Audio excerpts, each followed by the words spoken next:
coming your way from Coors Field in Denver, Colorado as the Pirates' 10-game road trip continues tonight.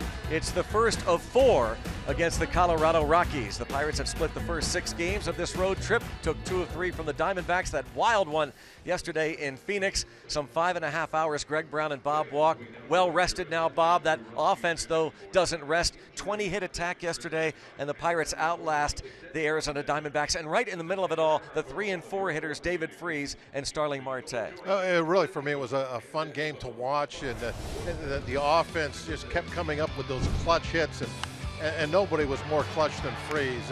Not only getting the big doubles, but how about the timing of some of his hits? He drove that ball there into that right center field gap. Just incredible to see him come in and have such an impact on the Pirates. And of course, Starling Marte, I don't know about you, Greg, but when he first came up as a young man, I didn't project him as a cleanup type hitter.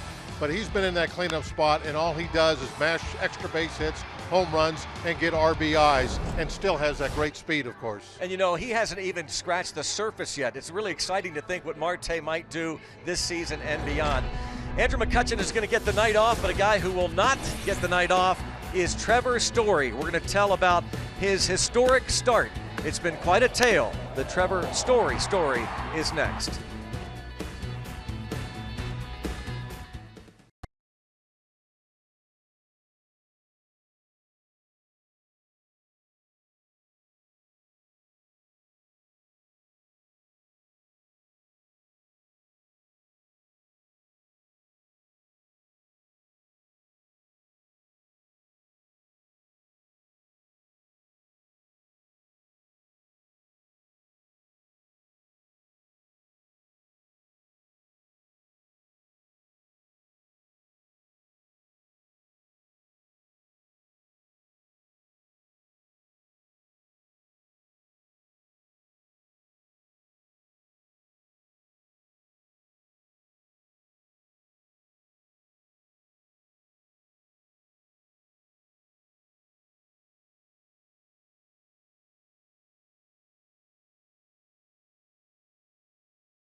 In Denver, there's a Cardinal fan and a David Freese fan. We are too. Job that David Freese has done. Just got done talking about the Pirates' third baseman, but a lot of talk about the rookie shortstop, Trevor Story. He has put up historic numbers through his first almost month of his major league career. Hey, Greg, it's pretty amazing that for years they had Tulowitzki here, who is just really the premier offensive shortstop in the league. Everything he could do with the long balls, and now to have this young kid come up and get off to the start that he has had, especially again with the long balls, even though he does play here at Coors Field, it's just I think awesome for the fans here to have back-to-back players like Tulowitzki, and now looks like Trevor Story is going to be right there with him. Barrel Automotive leaders in terms of his rookie records, and He has done just an unbelievable job. Jeff Locke looking to do the job against this highly potent offense. Jeff Locke really needs to have a good one tonight, and you know, as always, it needs to be the control that he has that he's really mastering. All right, we'll go back to Rob King for a game break.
First of four, and the pitcher for Colorado Rockies, Chad Bettis, off to a 2-0 start in his 4 outings. And here we go in the dugout. Gregory Polanco, Josh Harrison, Sean Rodriguez joins in. Here's our RAV4 starting lineup for the 10-9 Pittsburgh Pirates. John Jaso will lead off. Matt Joyce hits second as Andrew McCutchen gets a night off. David Freese will bat third. And Starling Marte, the cleanup hitter, had a historic 4-game series here at Coors Field last year. Francisco Cervelli follows. Then it's Gregory Polanco, Josh Harrison, Jordy Mercer, and Jeff Locke. John Jaso back in the leadoff spot against the right-hander. Take a look at the numbers of Chad Bettis. Off to a very good start, keeping that ERA down, and one of the things that he really has going for him, one of the better sliders in the game, throws it very hard.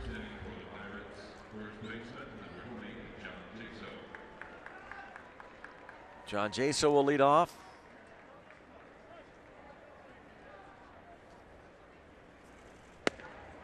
And a strike.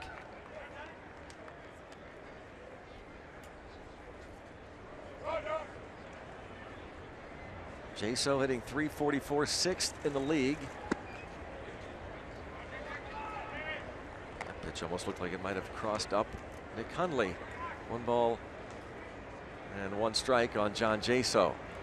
Had a hitting streak end at 12 games. Broken bat roller into left center field. So he'll start another streak. John Jaso just continues to get on base as the leadoff hitter.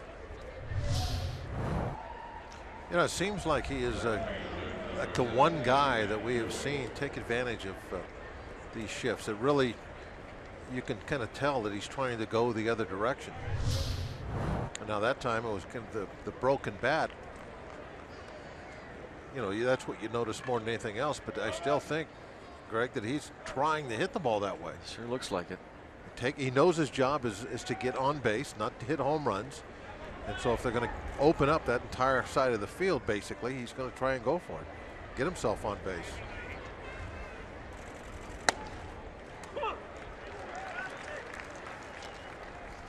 Back-to-back left-handed hitters at the top of the lineup for the Pirates.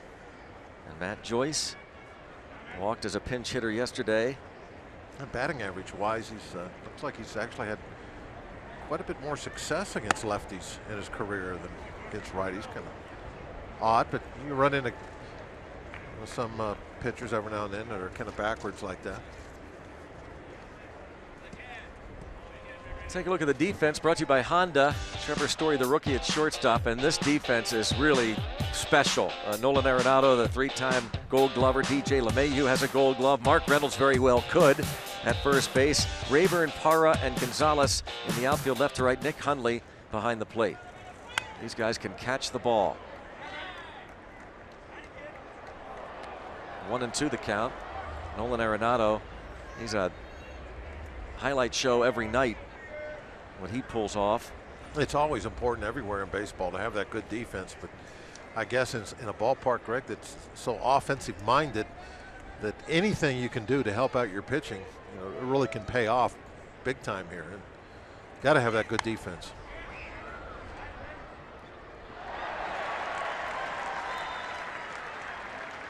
Carlos Gonzalez is outstanding. 3 Gold Gloves on his mantle. 2010, 2012, 2013. You get a 2-time Gold Glover in center. And the regular center fielder, Charlie Blackmon, should return by the end of the week. There's a strikeout of Matt Joyce. They threw that real hard slider he has a couple of times in on his hands. Once he got to 2 strikes, then he pulls the string and goes with the slower curveball. And the hitter, Joyce, in this case, way out in front. Rivers Casino tips to win. Got to hit home runs to win here. I don't see how you can consistently win if you don't get the ball out of the ballpark. That's part of this this game here. And zeros from the bullpen, Greg. I've been talking about this for at least a couple of weeks about, you know, you got to take care of the bullpen. You got to go deeper and all this kind of stuff. And it's got to the point now to where the bullpen's just going to have to get it figured out. You know, they're. You know, no more excuses, no more work, you know, getting overworked. The starters aren't going deep enough. No more of that stuff. They're just going to have to go out and put up some zeros. Yep. On this road trip, it's just been amazing how many late runs the other team has been scoring. And got to put a stop to it at some point. Wild pitch will get Jaso to second.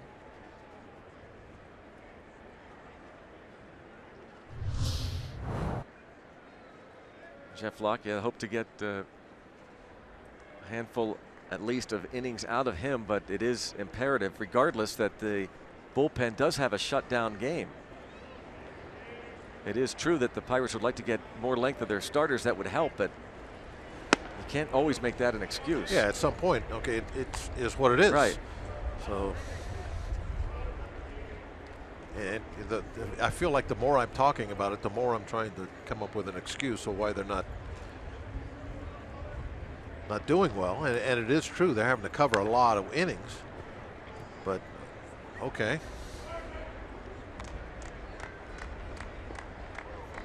Got a lot of pitchers down there. You got a short bench, carrying some extra guys, trying to take a little bit of that physical load off everybody.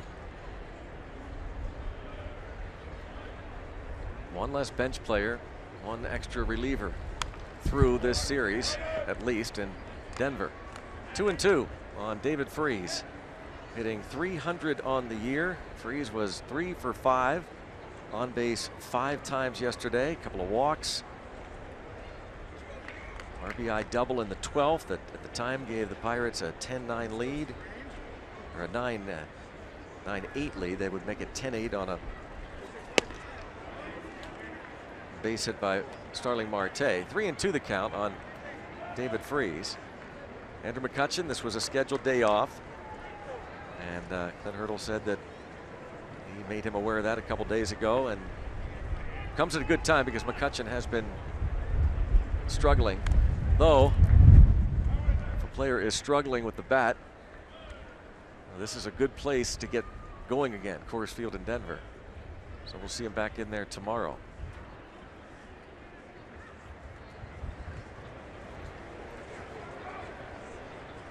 Still 3-2 on Freese, with Jesu at second and 1 out. Pirates, all 8 position players, 1 through 8, hitting .300 or better in the Pirates lineup. Another foul, and it has been a while. You've got to go back to the record book and take a look the last time a Pirates team had a lineup in it with the 8 position players each hitting .300 or better entering the game. To the 20s, minimum of 20 games. July 26, 1927. And strikeout of David Freese, and Wynn really kicking up. Another curveball strikeout, got him out front. Yeah, there's a few little rain showers in the area around, and I think that's kind of affecting the wind. It keeps going in different directions. That wind, that gust on that follow through. Lost his balance. I've been watching the flags already. They're going from left to right. 1 second, you look back 30 seconds later, they're blowing from right to left. But you can look out and you can see little pockets of rain and some little small thunderstorms in the area, and that's what's whipping that wind all around here.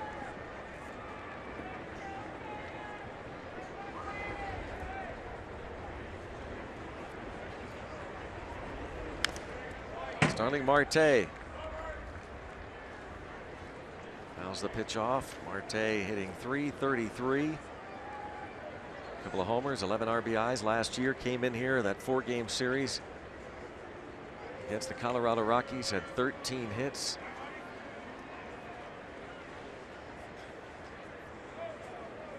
He was happy to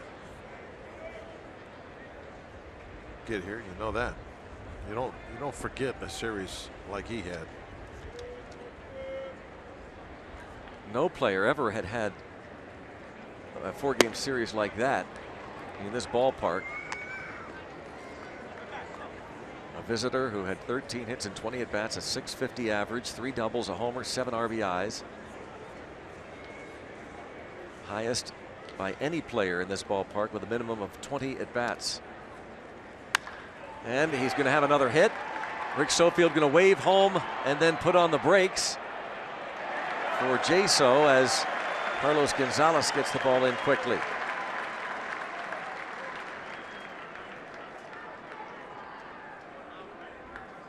I believe he did the right thing there, Rick.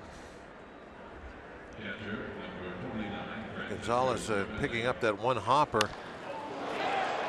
just about the time Jaso was getting the third, and look at the throw that he put on the plate there. One hop. Good look there. Hundley was, as he's catching that ball, just in perfect position to put a tag down, straddling the line, not blocking the plate. Just no, that's right. Don't block the plate. Don't get me started. You should have heard me on the radio side. I heard you were. I didn't do anything. I know. I heard you were very impressive on the TV side yesterday. That you kept your cool. Cool and calm. Not I. I have learned my lesson. I should have followed your lead. Save my passion for other things. Prairie dogs. Okay. Call that a strike.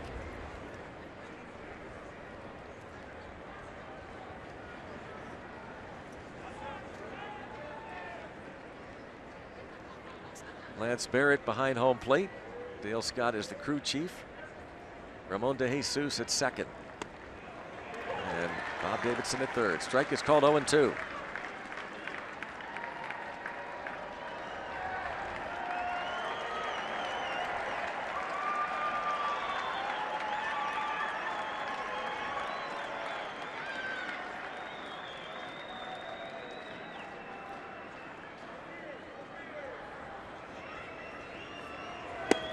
Runner goes from first, and it's called a ball. Hundley was headed for the dugout. Yes, he was.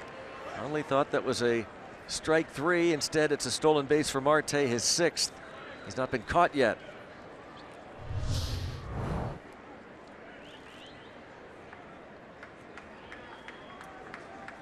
Ball.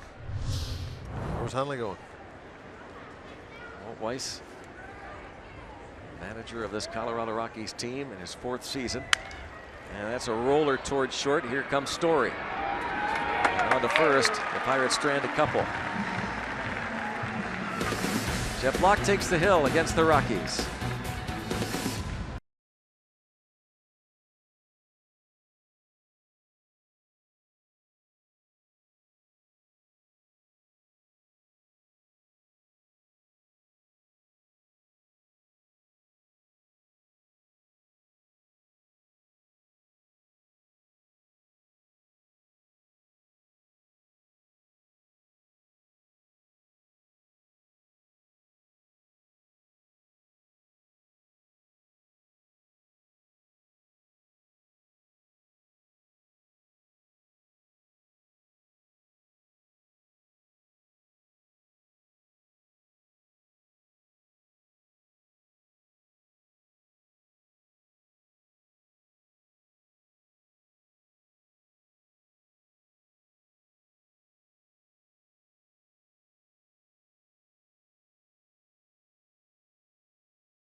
Inning.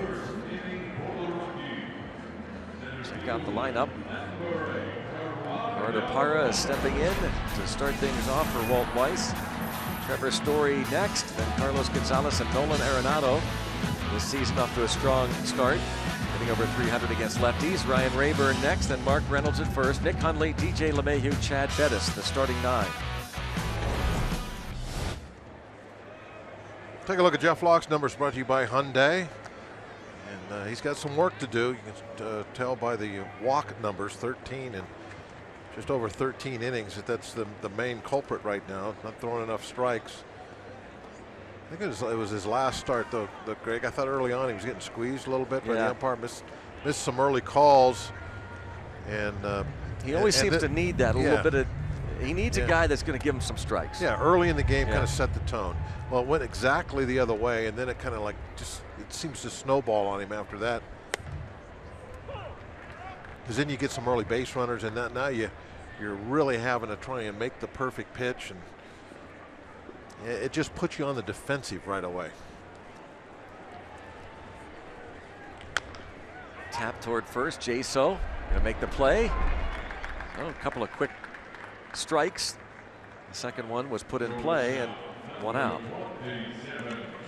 Jeff Locke, like the rest of the staff, really needing to throw more strikes. The Pirates 4.62 walks per 9 innings, 29th in all of baseball. Of the 30 teams, Pirates are second to last in walks per 9 innings.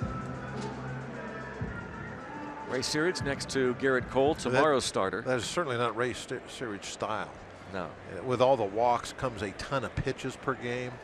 You know, there's a similar spot in all of baseball with that. And Ray loves to get guys to just throw strikes early and make something happen early in the bat. First 3 pitches. I think everybody really. I mean, that's the goal, but over the last few years, Ray has really got his pitchers to buy into it wholeheartedly and use that style.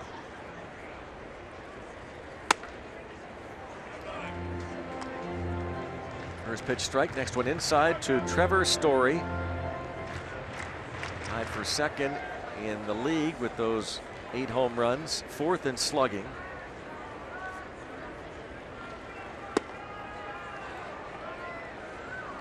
Too far in, 2-1 on Trevor Story. 23 years old from Irving, Texas, a first-round pick in 2011.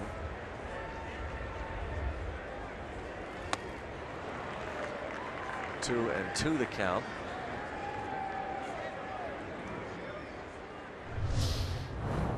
And chase the changeup. Story has slowed down. First 8 games, no surprise, he wasn't going to keep up that pace. Hit .343 with 7 homers, 13 RBIs, 175 over his last 10. 1 home run, 1 run batted in. He's also struck out 30 times. That's tied for the major league lead.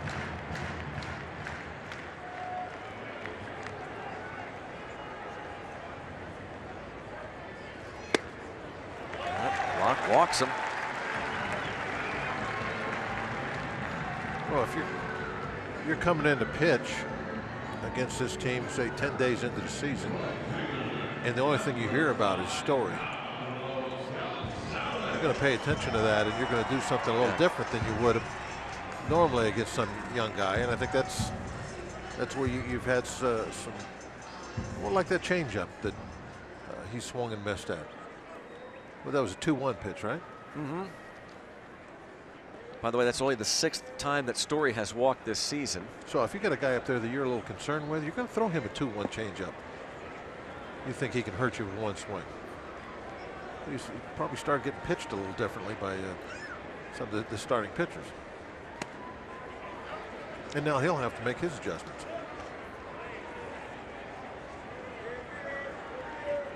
There's Carlos Gonzalez against Jeff Locke. Gonzalez 7th in the league with that .342 average. 1 year ago today, he was hitting under 200. Talking to some Rockies people, they say he really was not healthy, able to work out like he had in the past over the winter. Came in great shape, feeling good, and this looks like the old cargo. 2-0.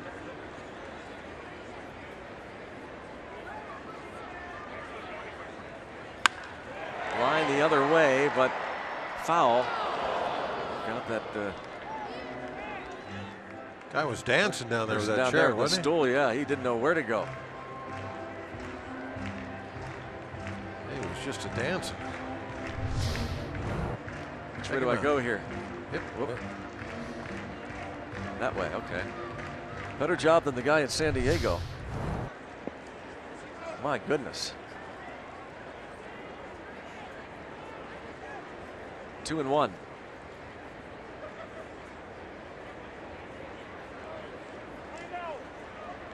And time called. Cargo steps out. Jeff Locke just walked his 14th batter.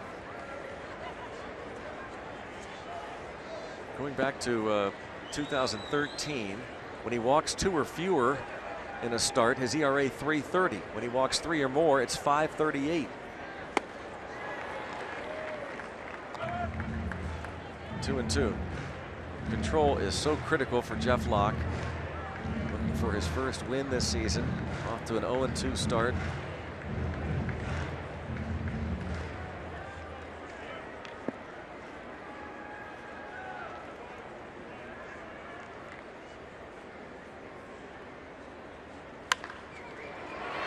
Past the diving first baseman. Locke is not going to get there as Harrison made the play. Jaso, a diving attempt. It'll be an infield single for Carlos Gonzalez. It's first and second. It's almost like he kind of threw his bat at that ball. You can tell by the sound, that hollow sounding, that there really wasn't much into that swing at all. It didn't matter because of the spot that it was hit. See Locke slow down initially. So it's first and second now for Nolan Arenado. He got beat over there in his last start too, wasn't it? Yeah, I think so. It was a similar type play, except it was Jaso. He dove for a ball and stopped it. He was over there all by himself. Yeah. And then Cervelli was Cervelli, not Jason. First and second, now Nolan Arenado pulls this foul. Tied for fourth with 7 homers. He's third in the league with 17 RBIs. Drove in league high 130 runs last year with 42 homers. Turned 25 years old 9 days ago, and he is 6 for 11 against Jeff Locke. So look out here with this matchup. First and second, and 1 out in the first. Harrison goes over to cover second. Well, so also you look at this as Arenado is very confident here. So I think you could get him to try and pull something outside and hit a ground ball either short or third. Let's see if that's what they go up and in. Maybe setting it up. Yeah. I mean, they had a strike to work with there. But anytime you can get a guy that's going to, is going to try and pull you, I think that opens up a little window for you to get the ground ball. If you can get him to try and hook something away from him.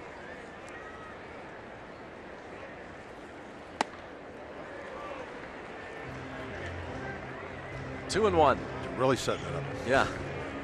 Well, see, that's another key to it too. You got to fall behind. That's right. Oh yeah. If you get ahead, now he gets defensive and he's going to hit it back through the middle. If he gets ahead, then he's really starts to think pull. So here it is. Yep. Pull it. Yes. Oh gosh. So that close. Was it. That was it right there. Great It was call. all set up. Great call. Pulled it foul. Now what? Man, now you got to go back to the drawing board. Oh, come on. No, well, help us out here. No, you have to still go with it. But I mean, there it was. That was exactly how you want it to happen. It's just he got it in foul territory.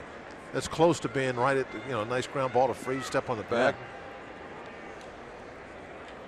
But now Arenado with 2 strikes, is he going to adjust now and start thinking more of the middle of the field? You don't want that. Whoa! Whoa! How about that? Strike him out looking. 2 outs. Beautiful pitch. I mean, just a little paint downstairs at the knees. Might even been a little bit below the knees. But he got the call. We were talking earlier. He needs a couple early breaks. Get calls like that.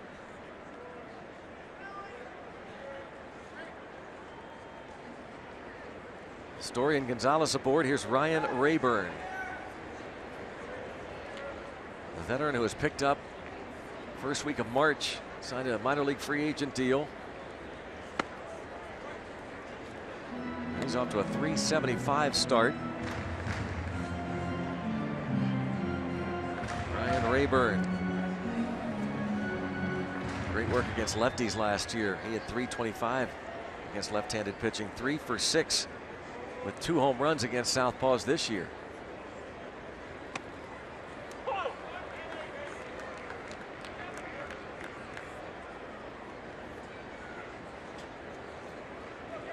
Last season, the Rockies went 11-32 against left-handed starters. They're 3-2 so far this year. Story at second, Gonzalez at first.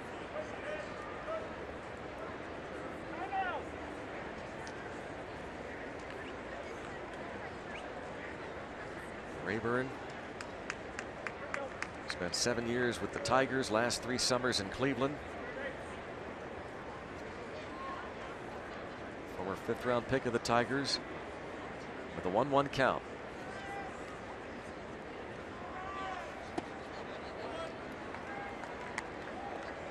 Two and one.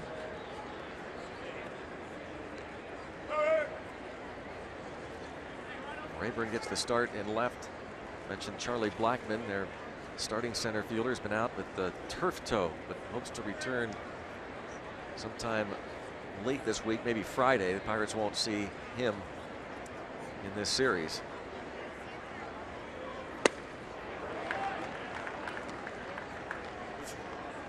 That's a good changeup, look like.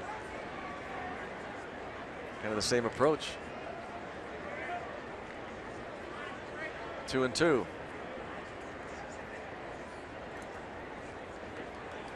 A couple of pitches were in, and that changeup. And now, what do the Pirates do with a 2-2 pitch? 3-2. Too high.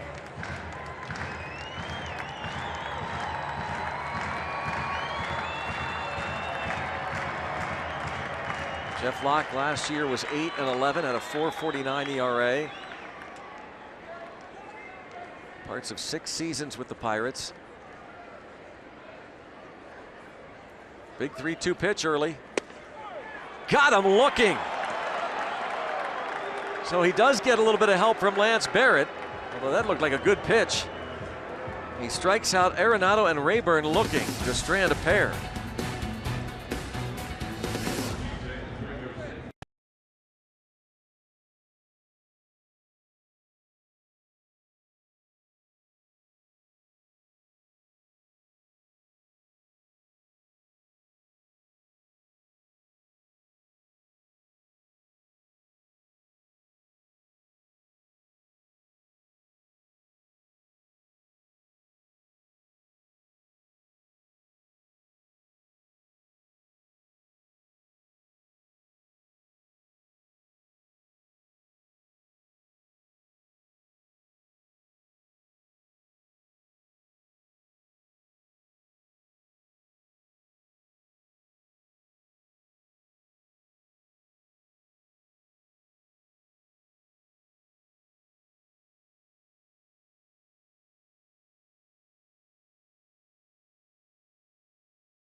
Root Sports is brought to you by Allegheny Health Network, Health for All. By Bordas & Bordas, official legal partners of the Pittsburgh Pirates. Visit bordaslaw.com. And by Day Automotive, we're gonna make your day. Let's go Bucks! 0-0 onto the second, as both the Pirates and the Rockies leave 2 men on base. Both pitchers, Bettis for the Rockies, Locke for the Pirates, able to strand those base runners. Locke getting a couple of strikeouts looking. Here's Gregory Polanco. You just hope, Greg, that that'll get the confidence going, and I just like the other day where the bad stuff can snowball, the good stuff can go that same way. And getting a couple early calls might get him on a nice roll.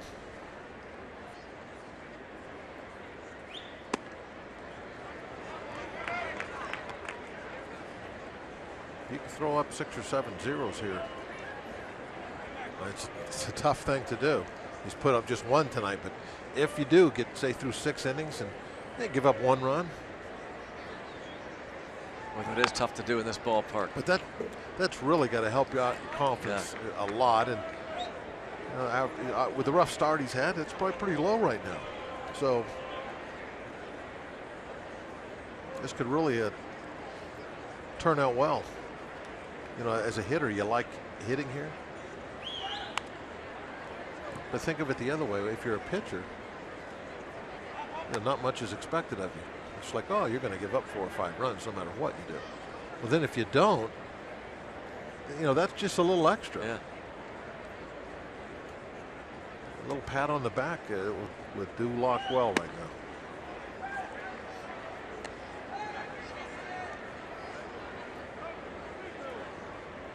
His battery mate sits next to him now. On the other side is Ray Searage. And to second. Polanco is retired.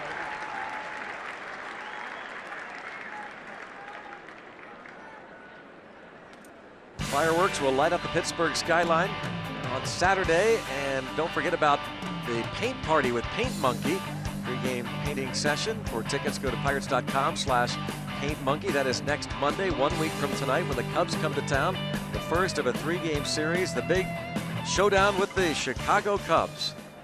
First of a 3-game series on Tuesday night, 7:05, and Wednesday afternoon, 12:35. The Reds are in starting Friday. It's a free shirt Friday, then the fireworks night Saturday, and a kids Sunday before the series with the Cubs starts on Monday, 1 week from tonight.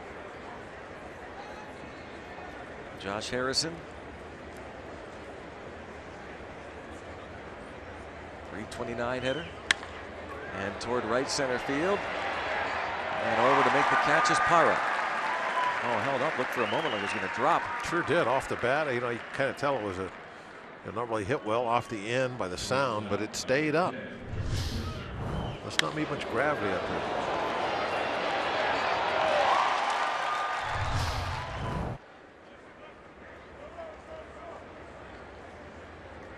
Jay Hay. Into the ball game yesterday and started off that 13th inning rally with the opposite field double. What a wild game. 5 hours and 25 minutes. Jordy Mercer was the leadoff hitter in the ball game. He had a couple of hits early and bounced to Arenado. Anything on that left side of the infield, you can pretty much forget it.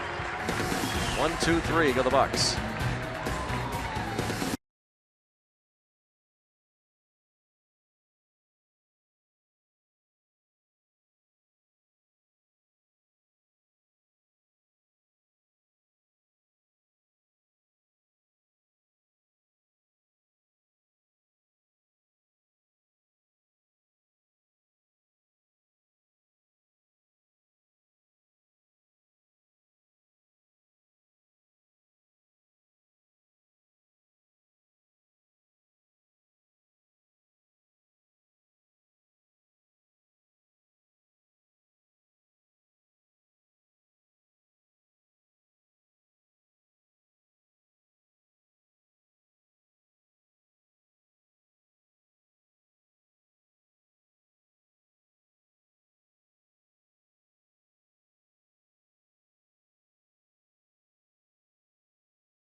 Rocky Mountain City, Denver, Colorado. Well, yesterday was such a wild game. We were just talking about that. This is the win probability for the Pirates as the game went on. You can see after they scored and had the lead, it was 8-4 going into the 8th. It was 8-6. Then they tied it in the 9th. The Pirates took the lead in the top of the 12th, a 2-run lead. And then it was tied in the bottom of the 12th at 10-all before the Pirates won it in the 13th. It was an up and down battle of emotions throughout the second half of that ball game yesterday.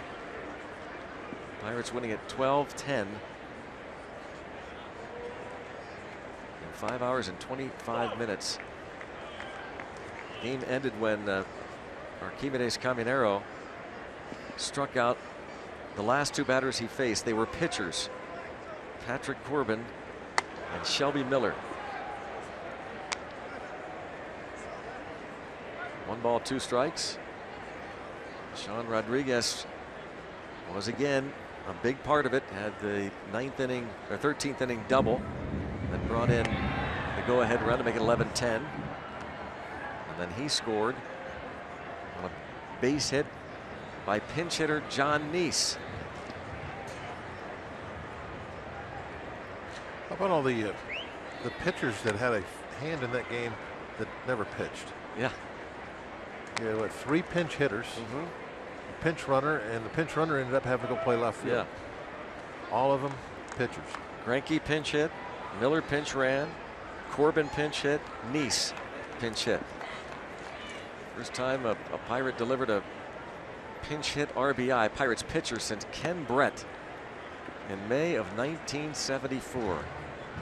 May 27th, 1974, Game 2 against the San Diego Padres at Three River Stadium. The Pirates were down 3-1 in the 7th inning when Brett batted for shortstop Frank Taveras and tripled home 2 runs. This ball will be extra bases for Mark Reynolds. At least a couple. And he wants a triple, but he slips. All you got to do is touch the base. He will get back. Didn't even have to tag him.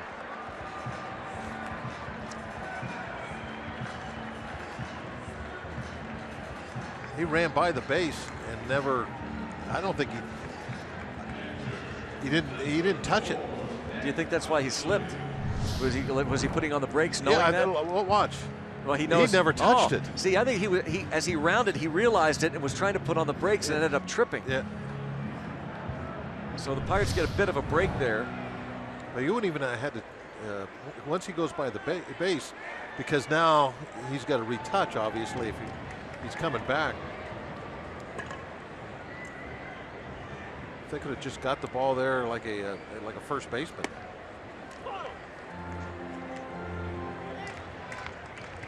A leadoff double inside the first base bag for Mark Reynolds. I almost wish he would have touched the base because I'm not sure he would have made it to third. What do you think? I'm not sure either. Don't know. He was slowing down. Wow. It looks like he's still breathing hard. Yeah. Still having a chuckle in the Colorado dugout. Yeah, the players love it when stuff like that happens. There's nothing more fun in the dugout or clubhouse than to be able to get on each other about stuff. That's why it's so much fun to be on a winning team, because then there's a lot more of that because nobody gets their feelings hurt. If you're doing a lot of losing, then you got to kind of hold your comments. Feelings will get hurt then. And chop to the left side, and Freeze with a swipe picks it up, and Reynolds still goes to third.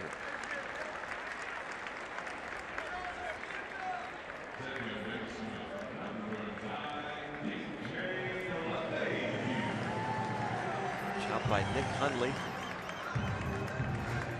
This just shows you how easy it is, Greg, to bunt somebody to third.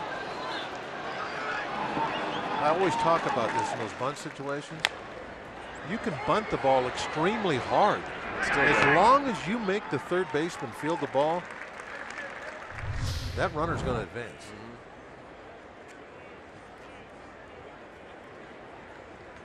Now that obviously was a slow ground ball, but he had to come in and field it. And what can he do with it? He has to throw to first and get the out. Nothing he can do about the runner coming in behind him. Freeze is pointing at toward the right field bleachers.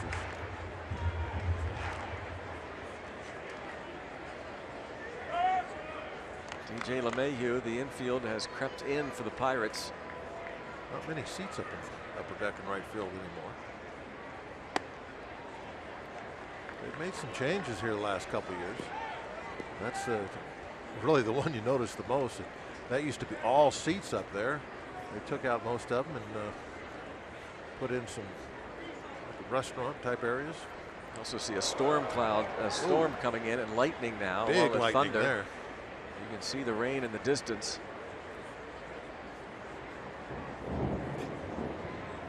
I forgot to do my 1001 to see how far away it was. It seemed like it's still quite a ways away though.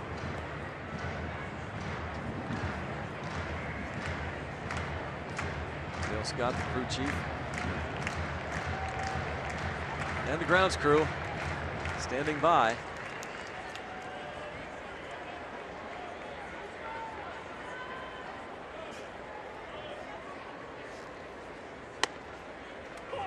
Three and one on LeMahieu.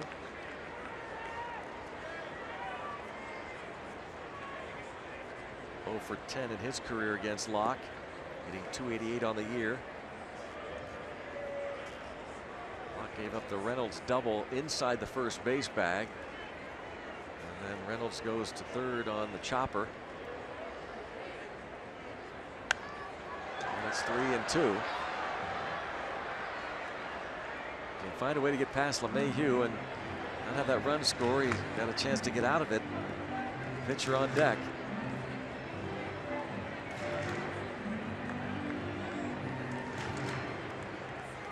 Tough place to pitch.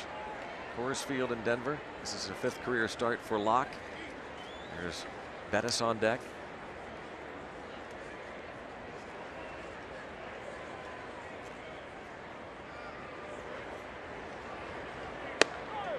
Wow, struck him out looking. That's 3 Ks all looking for Locke.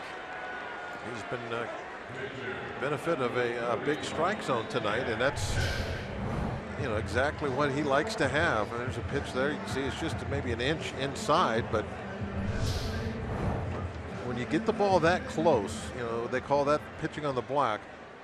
You know, there's some umpires that'll give you that pitch, and when you got somebody like that, man, you take advantage of it.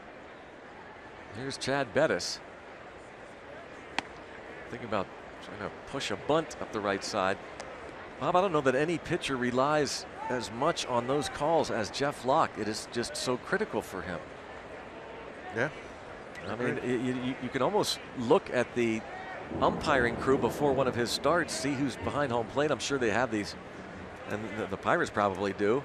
Greg, I've said many times, first thing I looked at when I was pitching, it wasn't the other lineup, it was who was up behind the plate that night. And who was your favorite name to see? Because that tells you what kind of game you're going to have and how you're going to have to pitch. Do I have to go for the heart of the plate, or can I nip here and there and have success at that?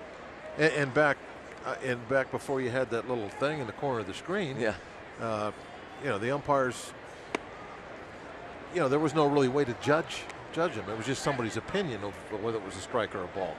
Of course, now you have the computer telling you if it's a strike or a ball. So, you know, they can't be as, you know, as pitcher friendly or hitter friendly as some umpires in the past were. Who's your favorite one to see when you looked? Does one come to mind? Well, you know, the guy that I really liked a lot back there, it wasn't necessarily because he had a huge strike zone, but he was more than fair. I thought the pitcher was Frank Poley. I like to have Frank back there. 2-2 pitch as it starts to pour here. Because I like to have one of the things I liked about Frank is if he would miss a pitch, if you didn't do anything, you know, he'd take care of you later on. That's going to be it. They're going to get the grounds crew out.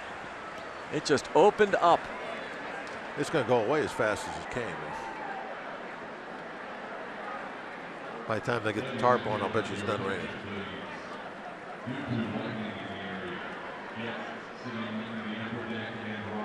Making an announcement that due to lightning in the area. Yeah, they want the people out of the upper deck. Yeah.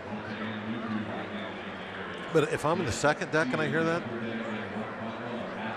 I'm still going to go inside. Sure. I don't care what deck I'm on. Exactly.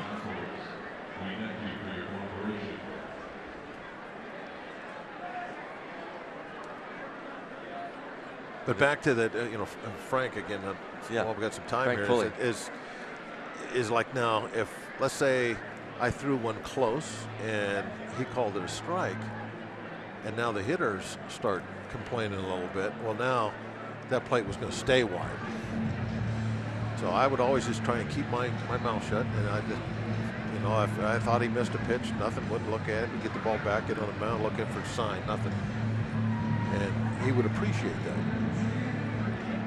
I imagine that even kind of helped your confidence already. Like when you looked at when you came into the clubhouse, you saw who was home plate. You saw it was Pulley. You probably felt good about the day ahead, and just those little things so important in baseball, and in particular for a starting pitcher.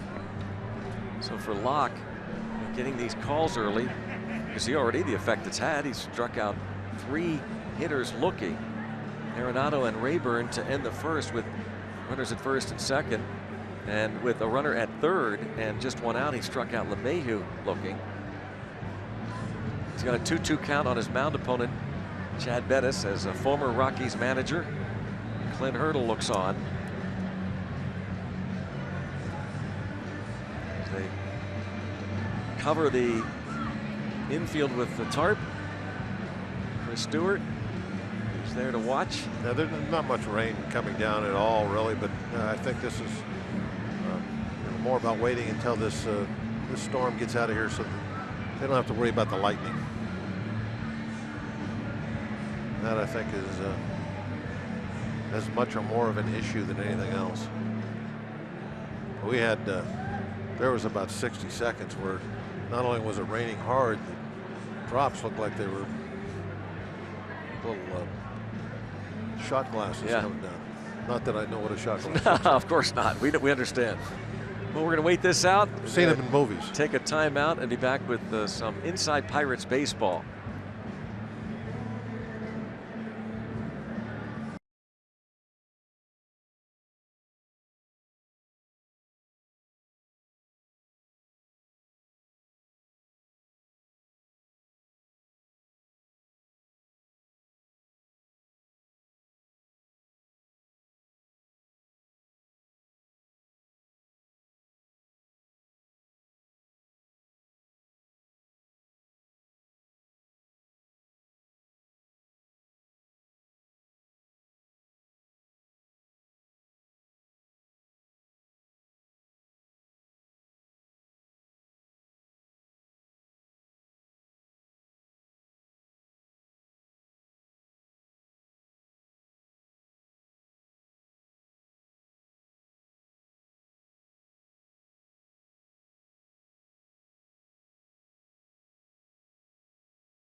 He was the striker that was in the striking box when the game was called.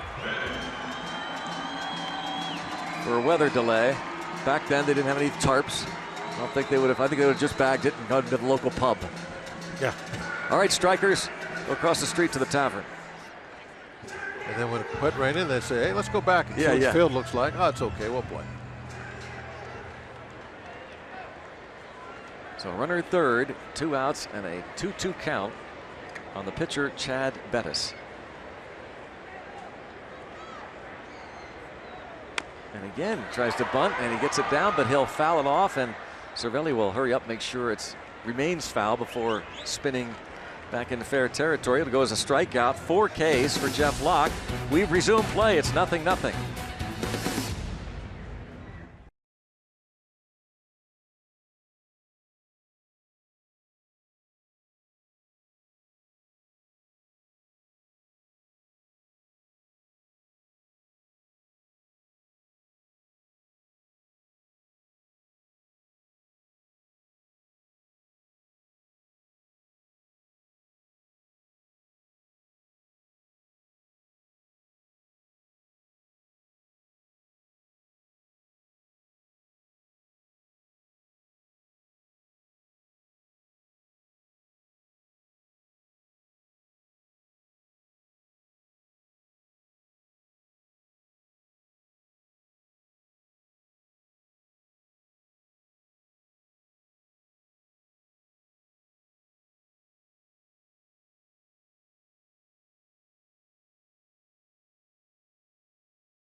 Is in and out here at Coors Field. Good idea to keep the ponchos and sweatshirts on here. 0-0 game after 2 innings on Robbie and Smikowski. Well, the Pirates on the farm system received some pretty good news, and it comes out of Indianapolis, where Josh Bell was named this week's International League Player of the Week, and he had a fantastic week. As we get a look at the numbers, he had a grand slam as part of a cycle that he had on Friday. Now, the Pirates farm director, Larry Broadway, said when he sells out to his approach and swings at the pitches he wants to, he's as good as anyone. He's doing that right now, and the results, well, they're speaking for themselves. Defensively, Larry said he's continued to make progress in that position, the first base position as well. Now, Bell, Greg and Bob, in his first full season in Indianapolis, and the results, nothing short of impressive here in the first month of the season for Josh Bell. Great to see, Robbie, for sure.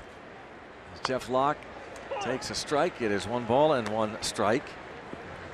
He's 0 for 4 at the plate so far this season, facing Chad Bettis, who likes to work quickly.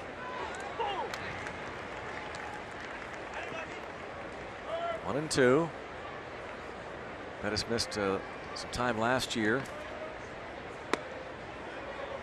Just misses. Began the season with the Rockies.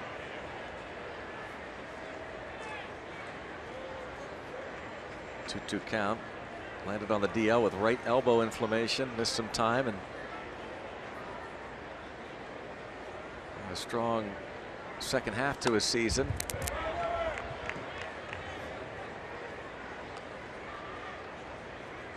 Rockies went 12-8 in his starts last year.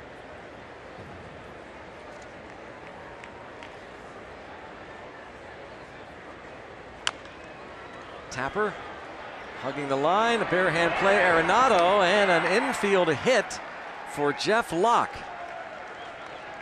That play was in slow motion from the beginning. You know, I'm kind of surprised that Arenado, I guess it wasn't going to go foul, but it took so long to get to him. as you can see, how long it took that he would even take a chance at a throw there. A leadoff hit. And now Jaso, who singled to start the game. And a comebacker. 1, 2.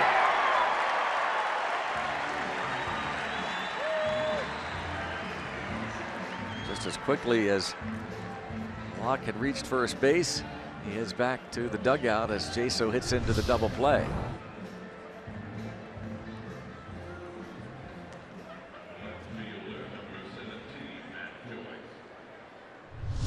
See where Jaso with that at bat, Greg, has gone back to putting both feet on the back line of the batter's box again. He must go back and forth with that for some. There's got to be a reason. Yeah. Sometimes he has kind of a traditional open stance, and other times he does what no one else that I know of does. He puts both feet side by side on the back line of the box.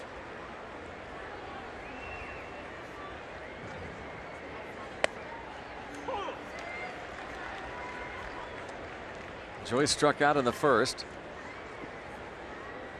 Jaso 1 for 2. Pirates with 3 hits. Left 2 men on in the first. Bettis had a 1-2-3 second. And now a ball and 2 strikes on Joyce.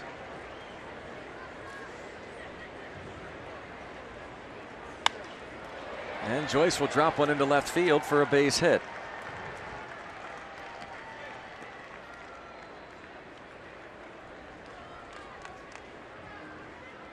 And it will bring up David Freese.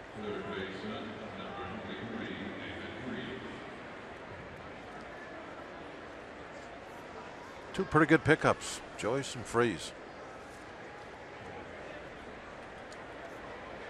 And those were late pickups.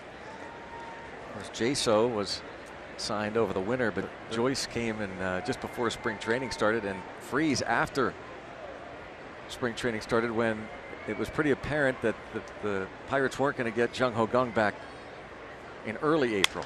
Broken bat. 6-4.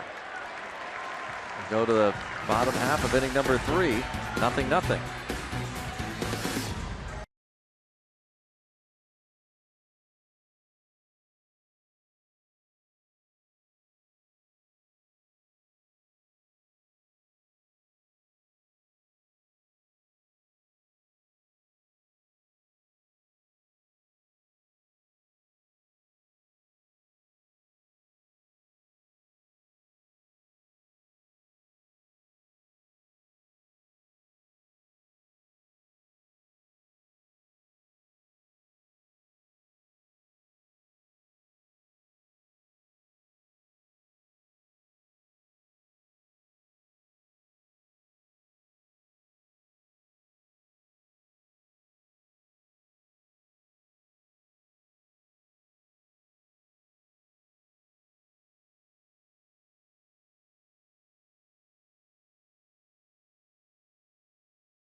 Has worked hard to become one of the best catchers in the game, both on offense and on defense.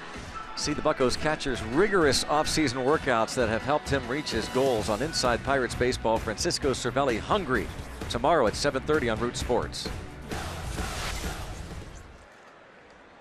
UPMC scoreboard, head to the bottom of the third.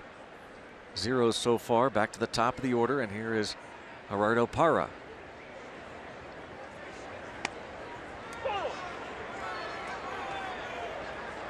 I'm disappointed, I'd say, hitters in general, but more so for the Rockies. Talking to Lance Barrett.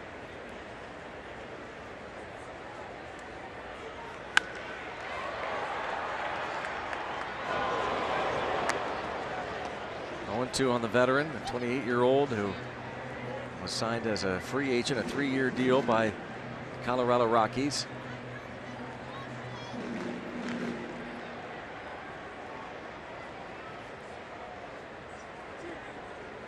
Got to be pretty easy to get hitters to come here. You would think so.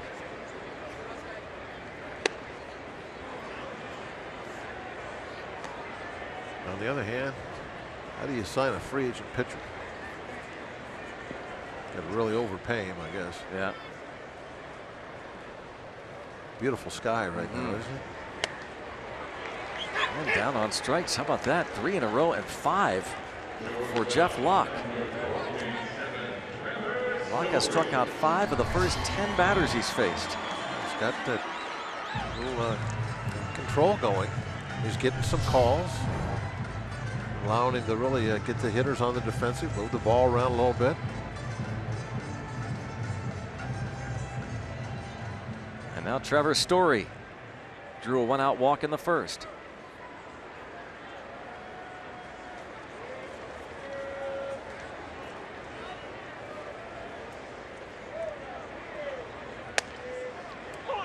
Strike 1.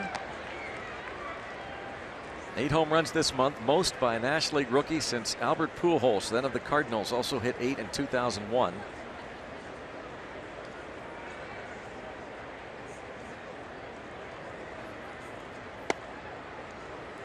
Ball to strike on Story, who is 2 homers shy of the Major League rookie record for April. A couple years ago, White Sox Jose Abreu hit 10.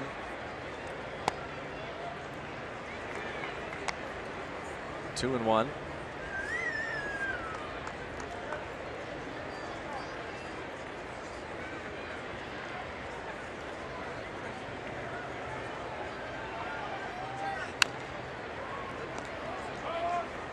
Just gets a piece, 2 and 2.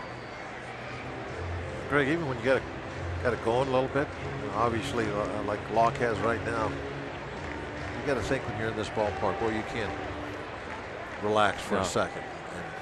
Stay focused, right? Yeah, every pitch you got to really make sure you know what you want to do and do your best to execute it. 3 and 2. It's what Ray Searage was saying. He tells his pitchers that they've really got to concentrate on finishing their pitches.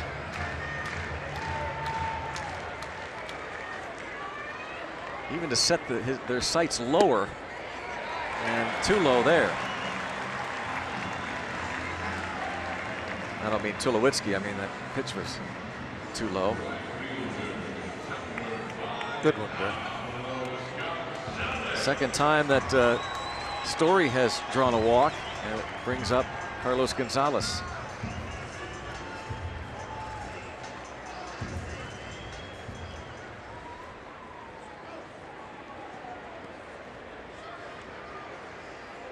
Cargo an infield single in the first, bounced it to the right side. It was fielded by Josh Harrison. Jaso had made a diving attempt.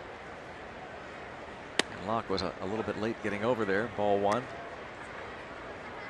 Sent along a birthday wish to the great Sally O'Leary, longtime member of the Pirates family. Hope you're doing well on your birthday, Sally, and hope Pat Haggerty is doing well after hip surgery down in Bradenton, Florida. Takes care of the clubhouse down there. Chopper on the right side. Jaso will tag Cargo. On the play, Story goes to second. Cargo wanted to run back home.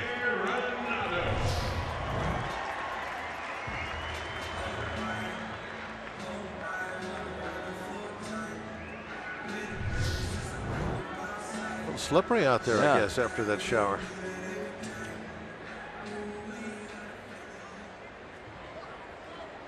So Story at second base with 2 outs, and here is Nolan Arenado. He came to the plate with runners at first and second in the first, and Locke struck him out looking. Only the 6th time Arenado has struck out this season. So at this point, he's hit more homers than he has strikeouts.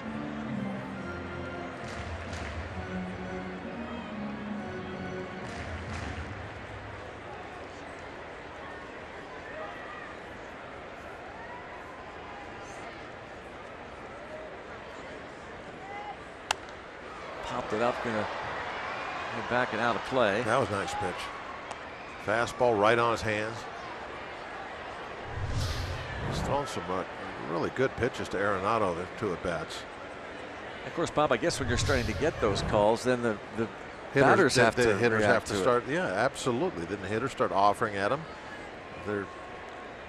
After a while, they can't. That's why I've always said that, you know, when you throw inside, if thrown inside makes somebody move their feet, big deal.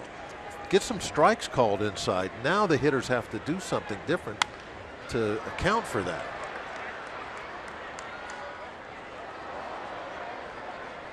You know, pitching inside to me, it doesn't mean, you know, throwing, you know, at guys and knocking them off the plate and all that. If you pitch inside and get some strikes called in there, then that totally opens up different things for you, because they have to now make an adjustment so that they're not just always walking back to the dugout after the umpire says strike 3.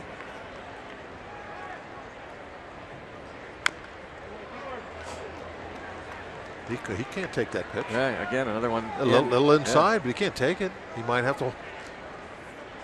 He doesn't want to get called out again on strikes. So, you know, that's what this is all about, pitching and getting calls, not getting calls.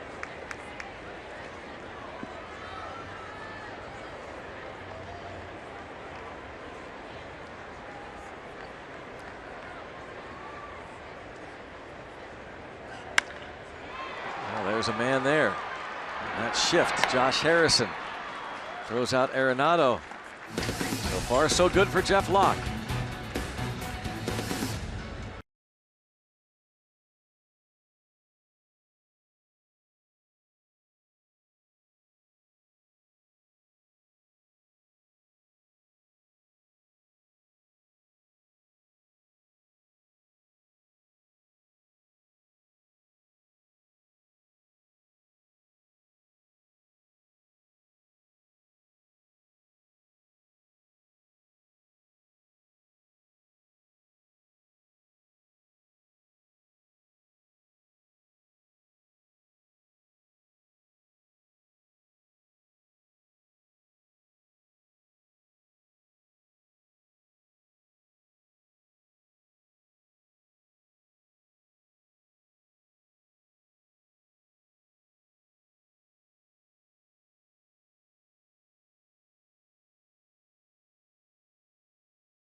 It's time for the Toyota RAV4th inning.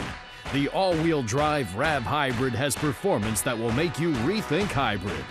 Let's go Bucks! Scoreless as we go to the 4th. Sean Rodriguez not in the lineup tonight, but you bet he'll be a part of this at some point. And now Bettis does not get that call inside. Marte singled and stole a base in the first.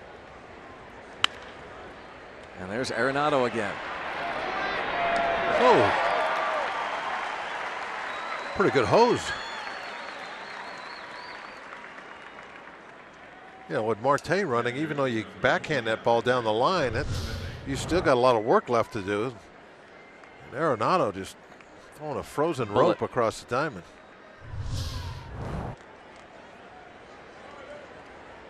He is something special. Francisco Cervelli now. Bounced out in the first.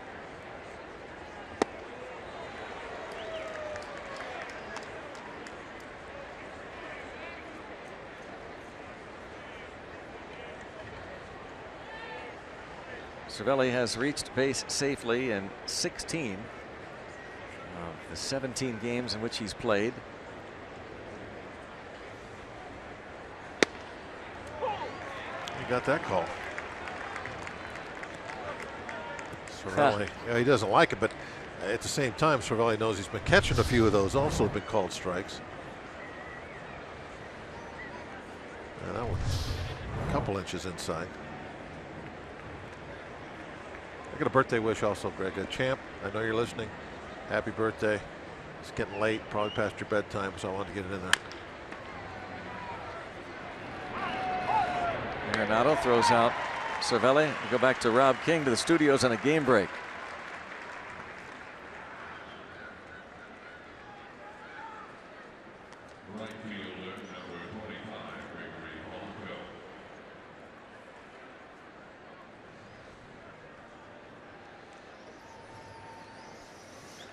And Rob, how about Jordan Zimmermann? Huh, what a start to his Tigers career. 4-0, 0.35 ERA. For Zimmermann, who went 6 2/3 innings for the Tigers.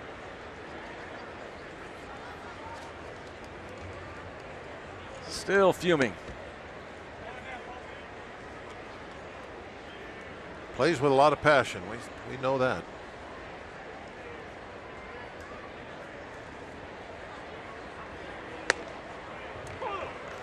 The two catchers that we've had in the last few years. Yeah, talk about passion, both of them, right? Yep, they really, both those guys have the character to drive the team forward.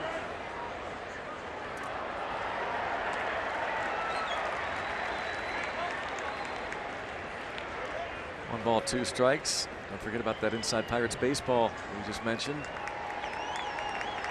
About Francisco Cervelli, hungry.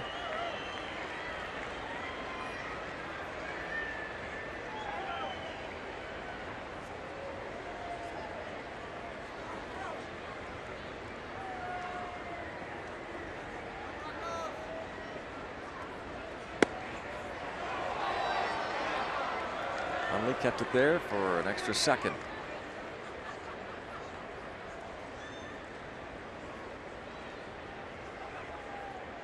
Nick Hunley just back after a week or so on the concussion list.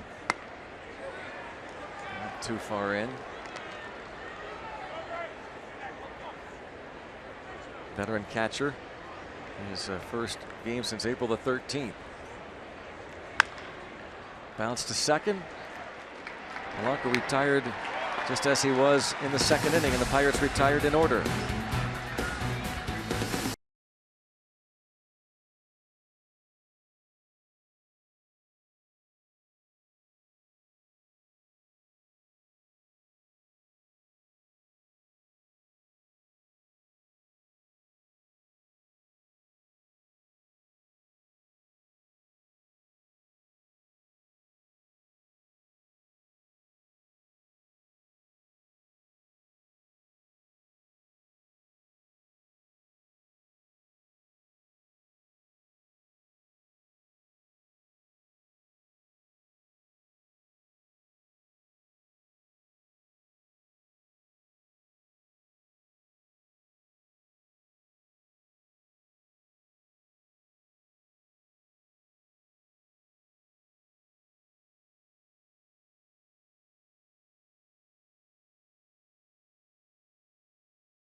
0-0 here at Coors Field. There's Mile High Row.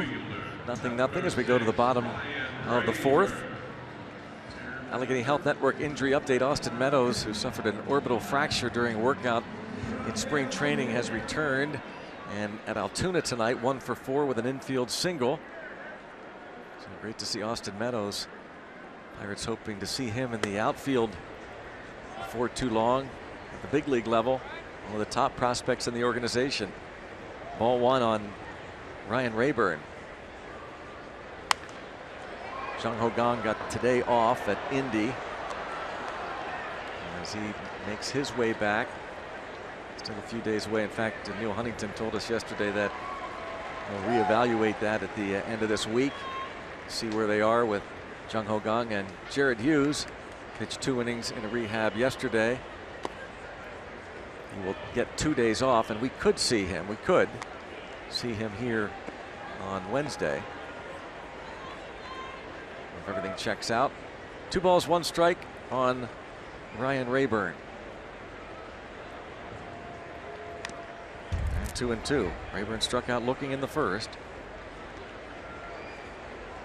This is Locke's 4th start and a season high 5 strikeouts. How about before tonight? He had faced 71 batters in his first 3 starts and struck out 7 of those 71. Tonight, he has faced 13 and struck out 5. He needed this one, Greg. No doubt. This was a very important start for him. Keep it up for a few more innings. Yeah, not out of the. He's still not. He's pitched a good ball game. He's got work to do. Yeah, if he can get through 6 innings pitching like he fantastic. is now, I mean, it'll be just a great shot in the arm for him. For everybody. That bullpen. But all of the starting staff, they really all need to kind of get on a little bit of a roll as far as their innings pitched. The last time Garrett Cole was out there, it looks like he's back to normal after kind of a slow start during spring training. And gets the short hop, does David Freese, to retire Rayburn.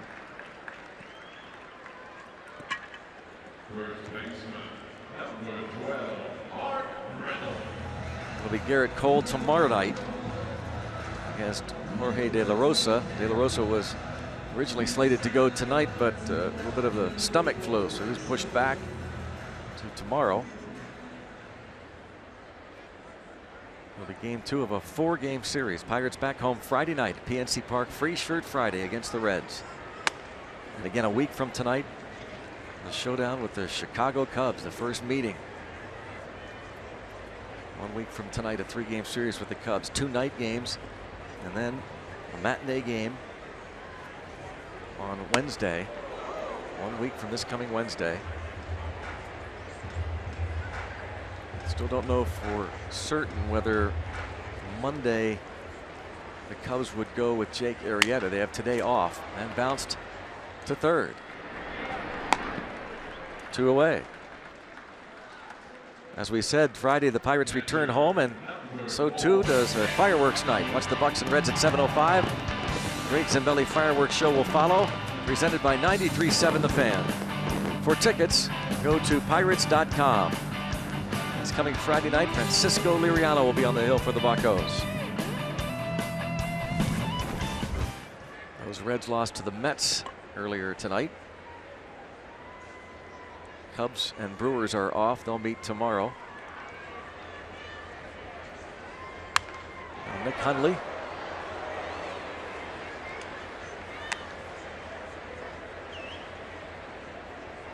And Hundley takes a shot going the other way. You're seeing a lot of these right-hand hitters pull the ball on the ground. Rayburn and Reynolds both starting out doing the same thing here this inning. So now here's Hundley. First 2 balls, he looks like he's trying to go the other way with it to try and change things. And this is what you're looking for when you're out there pitching. As long as they're up there trying to pull you, then you don't have to do anything different. But you see a couple of guys changing their approach, and you got to change yours.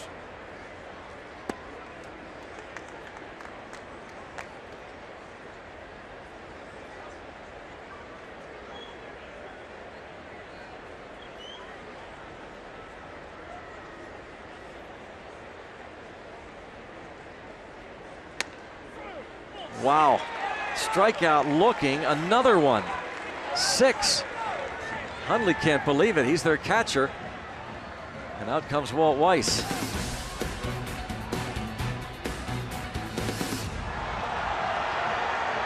Well, Weiss just got tossed. Well, it's been a big plate both ways. We've seen it. That pitch was quite a ways outside, but I mean, Hundley is caught balls that were just as far outside, like when Cervelli was hitting last inning. And it's just the way it is. Tonight, there's a huge strike zone. But Weiss, I don't know what he said, but it didn't take him long to get thrown out. You can see where this pitch is. It's well outside, and Hundley is pointing to it out there. There he is getting tossed. Walt Weiss ejected by home plate umpire. It is 0-0 after 4.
Leads off and fouls this pitch back from Chad Bettis. And moments ago, Lance Barrett ran Walt Weiss. So Tom Reynolds, the bench coach, has taken over. And Harrison is hit by a Bettis pitch.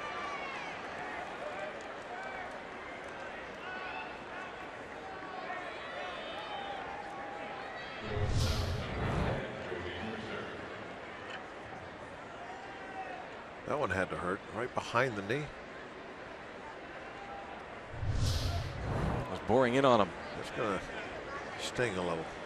Second time Bettis has hit a batter this season. Well, nobody out. Let's see if we can get a little something going here.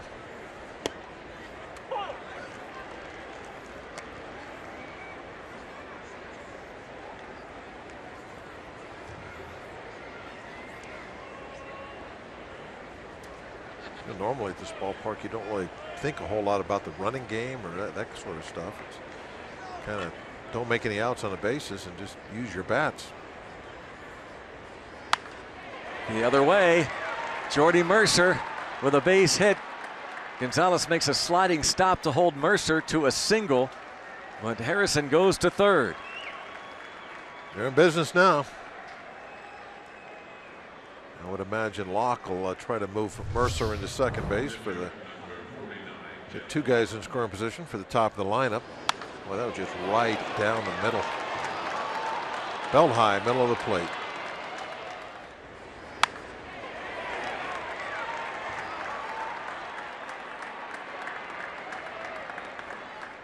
That hat's always coming off. Oh, yeah. Needs a chin strap for that baby. He's always trying to keep it on. Yeah. A lot of guys that I've seen in the past over the years, and the hat wants to come out, they'll reach up and they'll flip it off. My favorite all time was Kirk Gibson when he threw his off. Hit the ball. And the ball hit it. The batted ball. And he didn't know and Got thrown out at third because the ball never left the infield because it hit his helmet that he threw off. That was wild.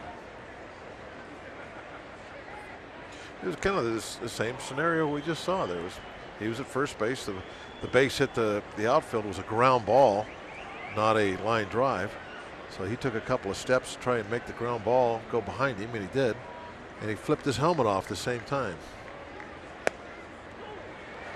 And the ball hit it and just laid there.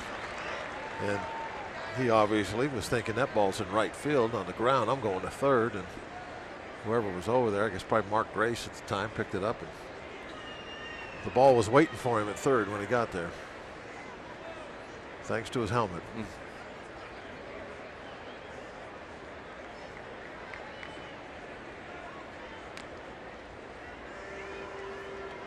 Now Locke has 2 strikes on him. Really wants to try and get this bunt down and move Mercer to second. He'll bunt it either direction he wants. Third baseman, first baseman, both have to stay back.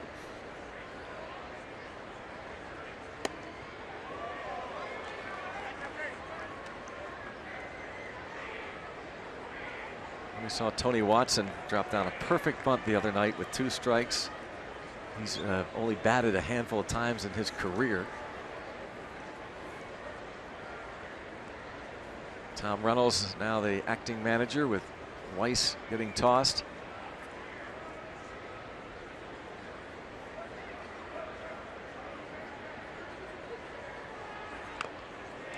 And he gets it down. So Locke helps himself, moving that runner into scoring position. 2-4.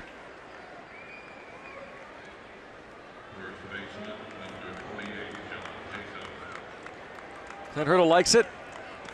Attaboy Jeffrey.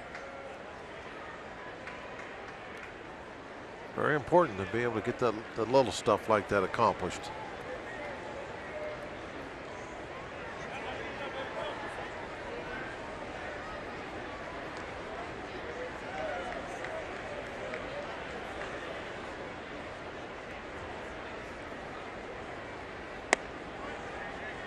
Jaso has singled and bounced into a 1-4-3 double play. If he didn't get that bunt down, they're looking for a double play ball here.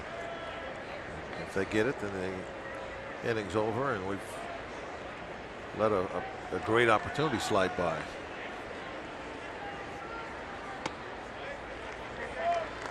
Two 2-0. 5 RBIs for Jaso.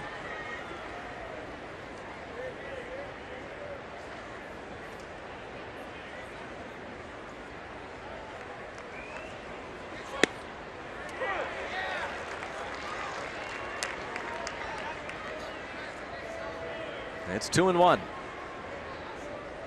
Definitely a nice strike zone today.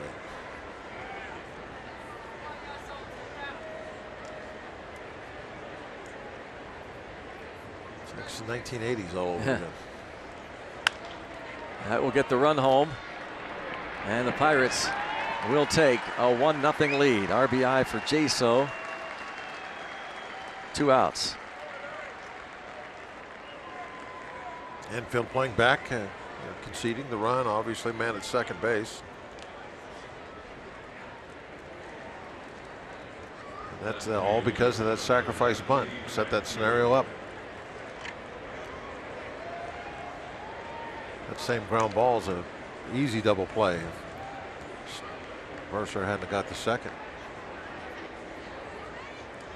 And now the inning keeps going, and another opportunity, another chance for one more run.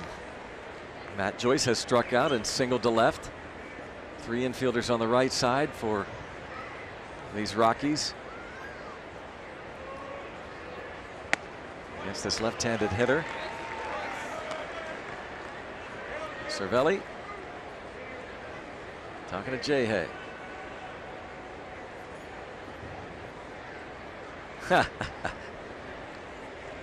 That's a more right there.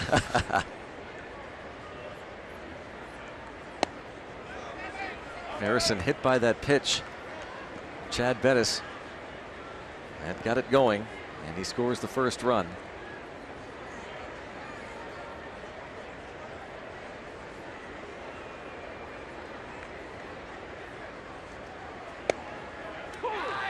1-2 on Joyce. Hitting in the 2-hole. With Andrew McCutchen getting the night off. Talked to Clint Hurdle about asking why he has Joyce in the 2 spot. Clint Hurdle asked rhetorically, why not? Makes sense. The rest of the lineup, the way it all plays out, makes sense analytically, says the Pirates manager, to have Matt Joyce hitting second. And he said that Andrew McCutchen will be back in the 2 spot tomorrow. Because I wondered whether Clint Hurdle thought that when a guy struggles, just taking him out of a certain spot of the lineup on occasion maybe can jumpstart him. He says, yeah, I believe that, and I've done that in the past. 2-2.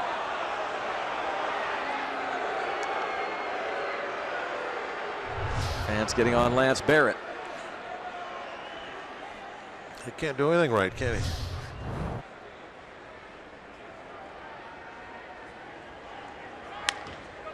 Toward the right side, LeMahieu. And the Pirates get one. Take advantage of that hit batter. 1-0.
Pirates lead it.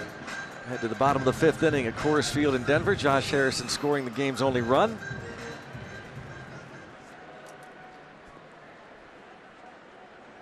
And now Jeff Locke. All right, Jeff, there's your run. Yeah, go get him. Coors Field.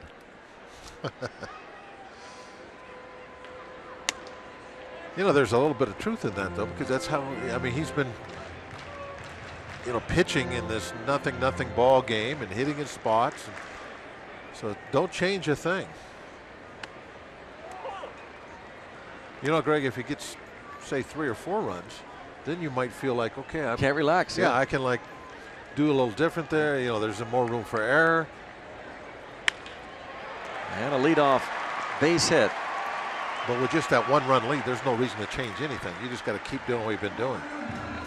Let's go downstairs to Robbie and Smikowski and find out who he's got for Twitter Tuesday tomorrow. Yeah, we got Josh Harrison. Tonight he's scoring runs, taking kisses on the head from teammates. Tomorrow he's taking your questions on Twitter Tuesday. Please use the hashtag BucksTuesday. Tweet us, tweet in the air, tweet whatever you got to do. Use the hashtag BucksTuesday and ask Josh Harrison anything. We'll answer him during the pregame show and also during the broadcast tomorrow night, starting at 8:40 Eastern Time. 8 o'clock Eastern Time here on Root Sports. Greg and Bob. That includes you, Brownie. Ask anything you want. Now, Robbie, you've had Jay Hay in the past, I know, as a Twitter Tuesday guest, as this ball is bunted. And I know you don't want to play favorites, but is it fair to say that he is one of your better guests? He, not only that, Greg, he draws the most questions from anyone, and people really? Ask anything. If he would ask about food, free time, baseball, not baseball, hairstyles, growing a beard, anything. And he can react to anything, and he has a good time with everything, as you well know, with his bright personality, always smiling. He'll be a lot of fun to have tomorrow night. We'll get as many questions as we can on the air, so fire away. That should be fun tomorrow night. Jay Hay, Twitter Tuesday. Get your questions in. Andrew McCutchen tweets out on occasion. Maybe he'll have a question for his buddy.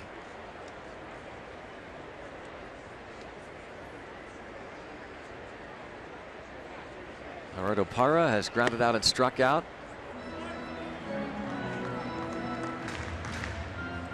LeMahieu singles, sacrificed to second by the pitcher Bettis. Now this is the third time around for Locke against this lineup. He's pitched extremely well to this point. Parra bunts, and that's going to stay fair.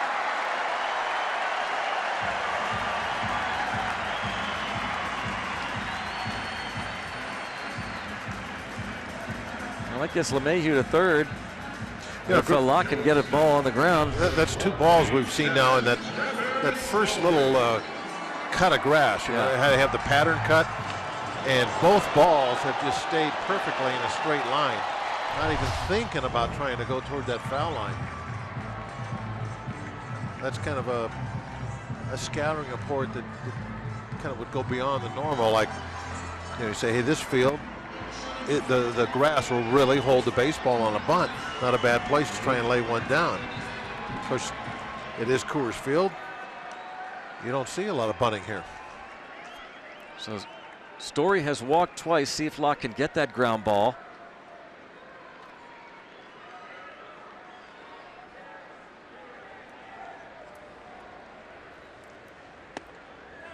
I think ballparks used to be a little sloped a little bit more, I guess, to help with the runoff. But nowadays the fields, they're hollow underneath, so they can be dead flat. And you don't have the ball rolling into foul territory along with the water because of drainage. You could kind of see it, even a little bit of a crown in fields.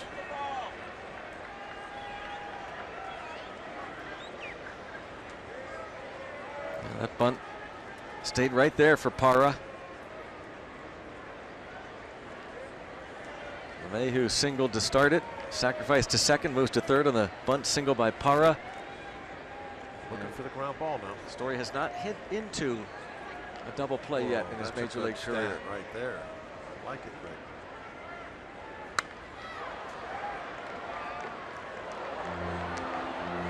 Gunner would be proud of you. Vigorous? Yeah, he's who's this donkey? He didn't know a player. He might have known Story. Yeah, probably. Maybe. I don't know. 7 home runs in the first 6 days. And, it's a story. Everybody knows his story. Well, that's kind of become tiresome. It's a name that lends itself to the puns. 2-2.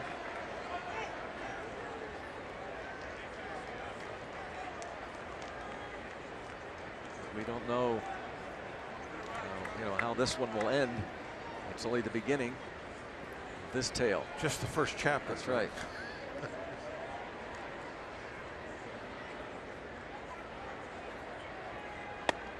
And 3-2.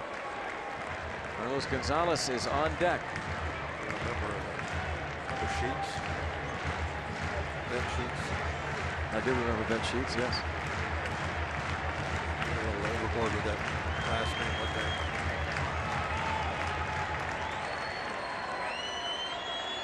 Throw to first, maybe?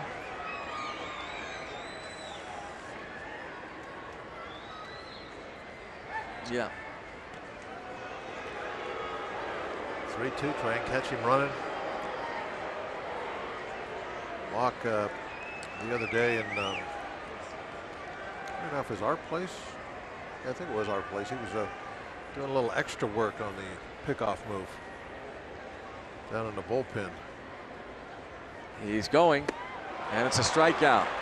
Stolen base for Pyra.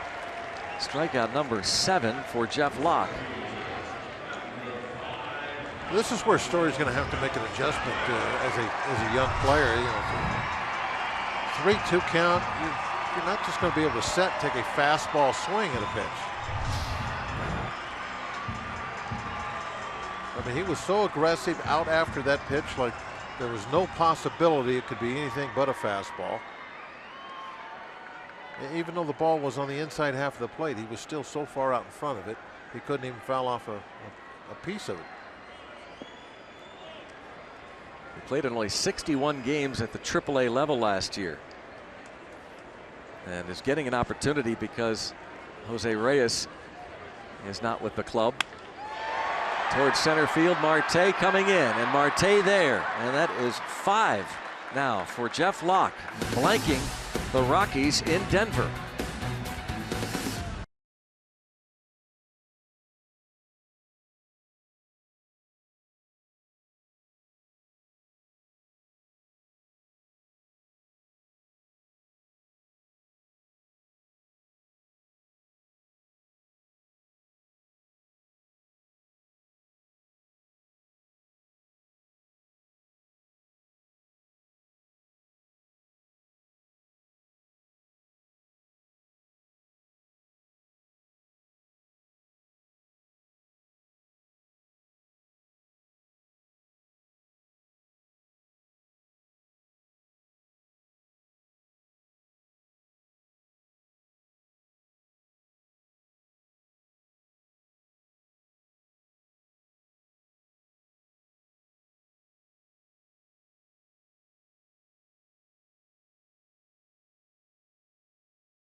On Root Sports is brought to you by the all-new Chevy Malibu and your Western PA Chevy dealers. And by Barrel. Our service centers are now open evenings and weekends. Visit barrelservice.com for more. Let's go Bucks! 1-0 onto the 6th. And David Freese leads off for the Pirates against Chad Bettis. What a pitcher's duel we have here. Game 1 of this 4-game series. Jeff Locke has been better than Bettis. The big out of Cargo flying out to center field to strand those runners.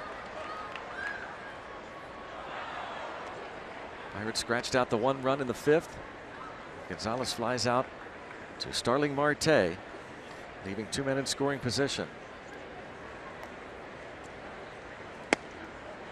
Locke doing some nice work with the off-speed pitches tonight also. Threw a nice one on the 3-2 count to get that strikeout of Story. Runner at third, 1 out.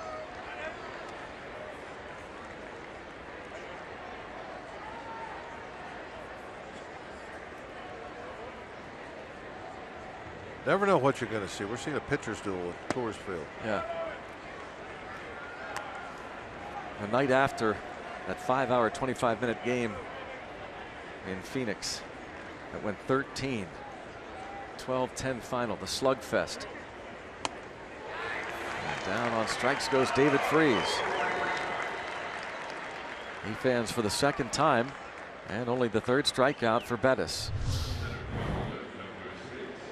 One of those real hard sliders. He's up there in the mid-80s. He's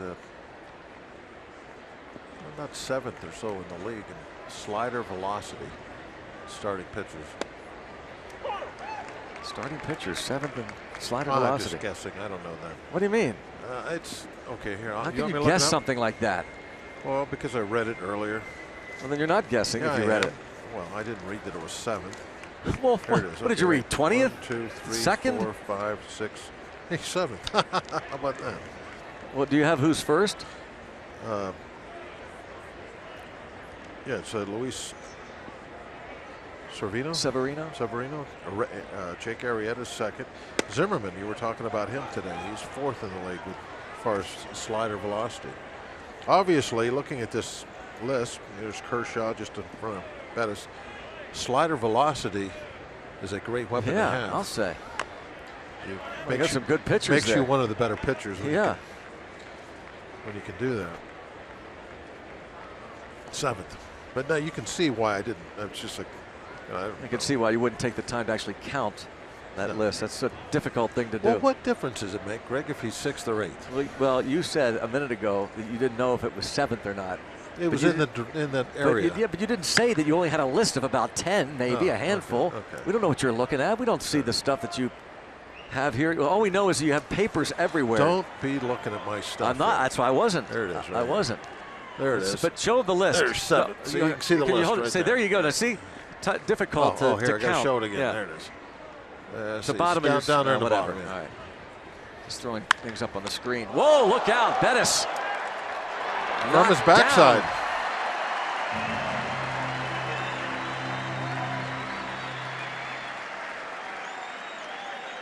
Comebacker. Is that a slider?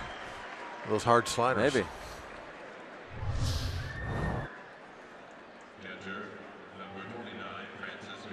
Marte is 5th in the league in hitting sliders, exit velocity wise. And how do you know he's 5th? I'm just guessing. I have no idea. Francisco Cervelli. What difference does it make? Strike is called on Cervelli. He has bounced out twice. So you're saying my numbers, that little factoid is not really worth anything. You're the one that said what difference does it make. I was curious to know. I think you wanted to know who was the best.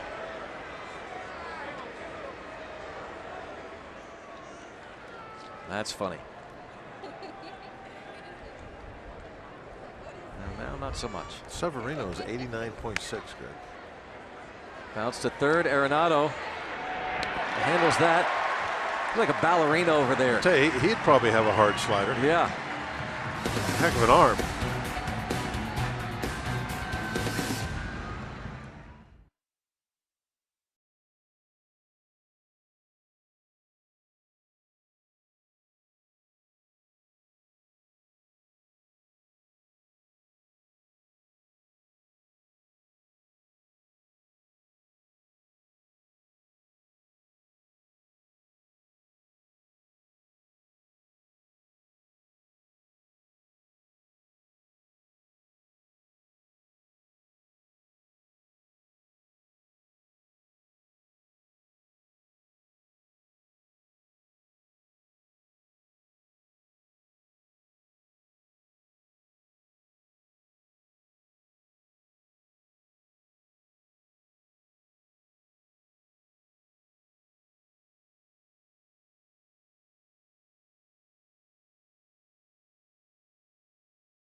In the Pirates clubhouse, the Renegades of the Rotunda, an integral part of PNC Park's atmosphere, and much more inside Pirates baseball, presented by Allegheny Health Network tomorrow night at 7 on Root Sports.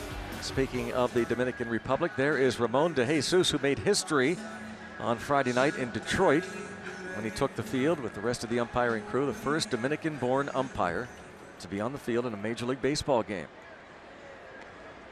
He said afterward it was a routine game. That's what every umpire wants to have every night. You don't want anyone to will even say your name, I don't think. Kind of like an offensive lineman. That's right. 32 years old. He had been in the minors since 2009.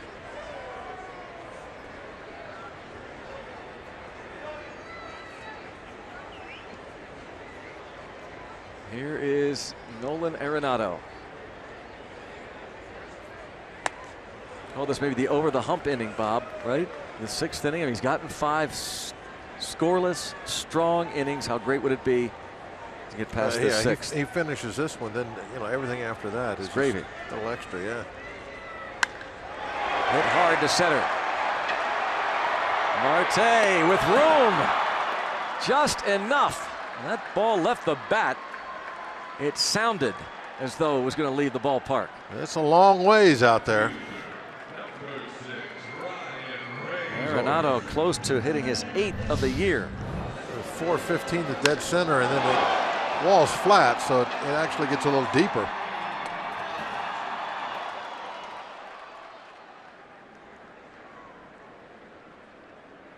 Marte enjoys playing that center field, and he's a good one. Does that change it? Man. Marte getting the start at center as McCutchen gets the night off.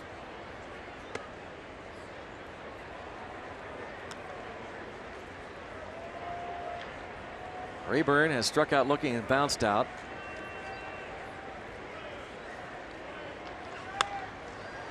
In case you're wondering, 7 strikeouts for Jeff Locke. He's 2 shy of his career high. Last struck out 7 batters in a game September 12th last year against the Brewers. He had an 8 strikeout game last year against the White Sox. Wow. Gets another call and 8 strikeouts. That's 5 looking, and if any game, and this another guy's going to get tossed. This time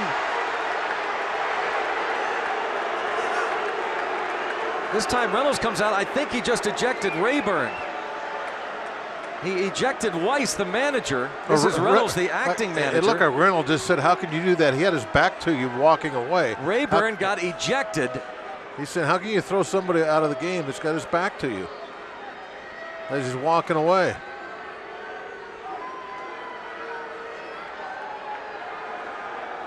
Well, I can tell you how. He was still saying something that the umpire didn't like. That's how it happens.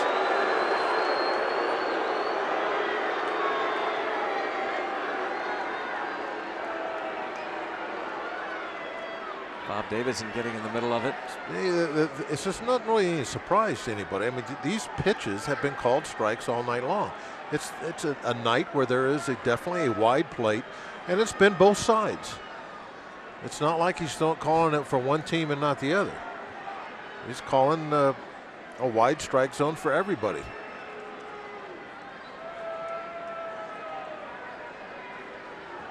Rayburn is rung. He'll join his manager in the clubhouse.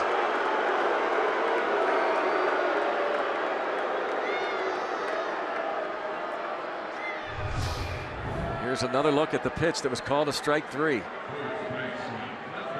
See, it is out of the strike zone.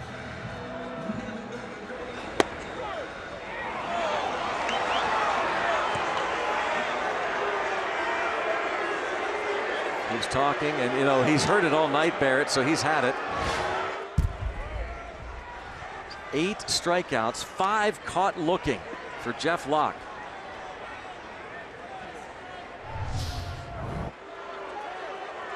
And he's had enough.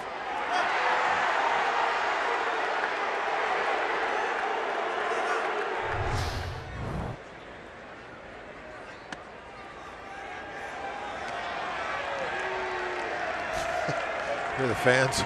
Yep. Oh, everybody has to take it to the extreme, don't they?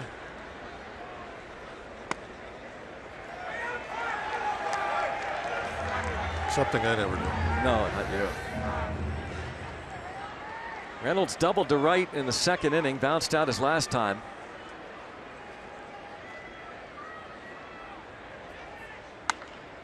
And this is the other way. And it's going to drop in front of Polanco. Second hit for Reynolds.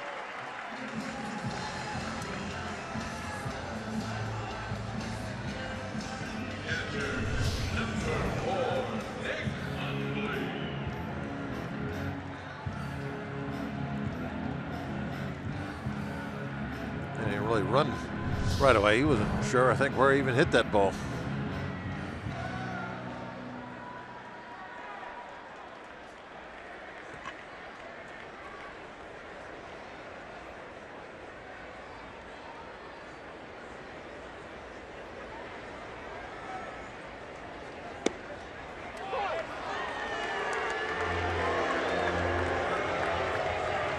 Hundley, one of the strikeout victims. In fact, it was the strikeout of Hundley that led to Walt Weiss's ejection. Yeah, another ball. This one real close, but still is off the plate, called a strike. But just the way it is tonight. And you know, you think back to the San Diego start. He threw a lot of pitches that were strikes that weren't called strikes. It's getting evened out a little bit tonight.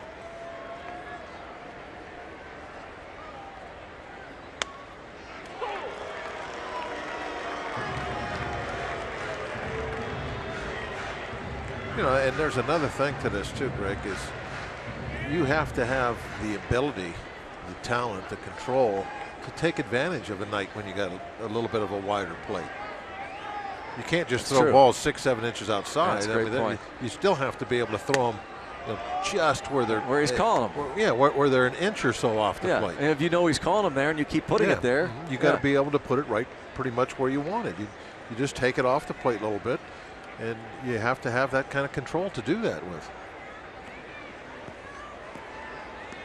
2-2, one strikeout away from his career high.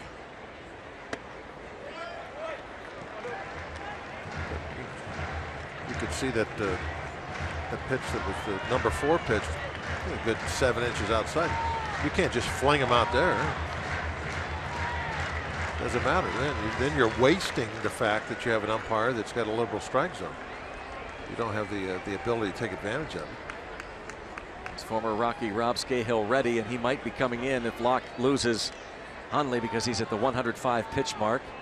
It's always a red flag, 100 pitches. He's going to get through this inning, and it's going to be 6 brilliant shutout innings for Jeff Locke, leading 1-0.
Locke, 6 shutout innings. And Locke really had the combination of great control and mixed in the slow stuff at just the right times tonight. So, yeah, fantastic job. He could move the ball left, right, left. And like we were just talking about, you know, even though there's a wide strike zone, that doesn't necessarily make it an easy night for you. You still have to have the ability and the talent to take advantage of that and place the balls inside, outside, back and forth, working that plate.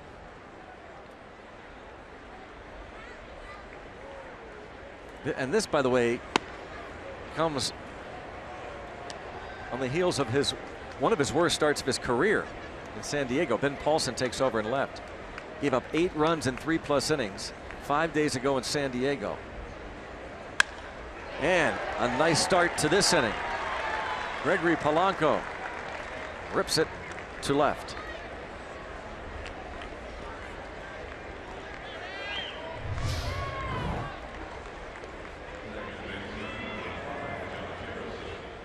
A leadoff hit.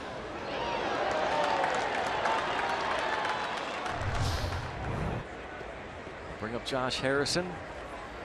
See if they can get Locke some more runs. See if Polanco maybe tries to do a little bit on the bases. He's always looking to be aggressive, trying to steal.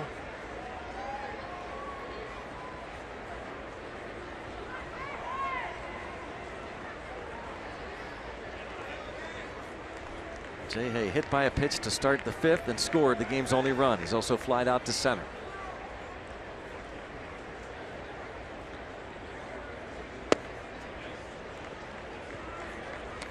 Jeff Locke saw him getting hugs. It means he's out of the ball game. 6 innings, 5 hits, no runs, couple of walks, 8 strikeouts. His best start since July 4th of last year when he went 8 shutout innings against the Indians, allowing just 2 hits. And very close at first. And you're looking toward the dugout. And I was about to say that it's not easy to steal a base off Bettis because he has almost no leg kick. He's quick home, but he also, as he's showing here, very quick feet and a good, hard, accurate throw. Greg, I think he's out here. Well, it's too late. Maybe not. Not from that too view. Late to challenge. From that view, I think he's safe. That first view, I was surprised they weren't challenging. Harrison gets under that one. And Polanco's going to tag. I think he's going to try and move up on this. Olsen makes the catch. Yes, he is. Here he comes, and he's there. Moves up 90 feet.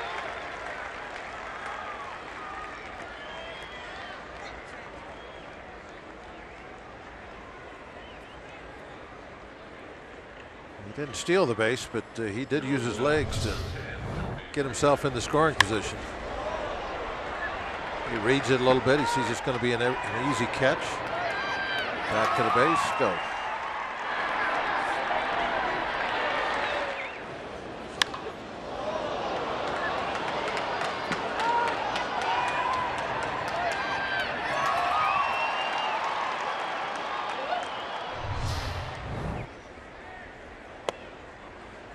Jordy Mercer will try and get Polanco home.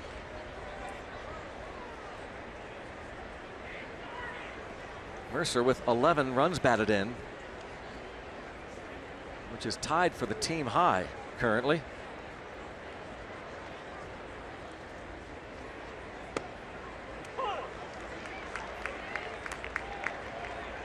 Starling Marte with 11 RBIs. Polanco and Sean Rodriguez, along with Jordy Mercer.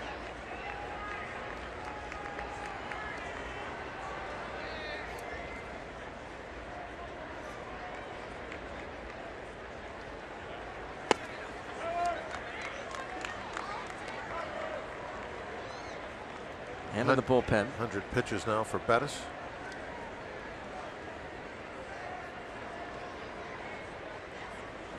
Up in the bullpen. The bullpens are going to have their work cut out for them to match what their starters have done. Both teams. Scott Oberg.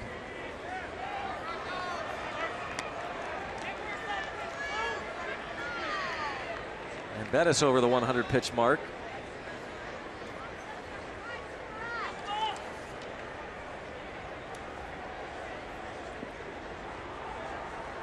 Last time out, he retired 18 of his 21 batters faced Wednesday in Cincinnati against the Reds. A little bit of a half swing roller. Reynolds.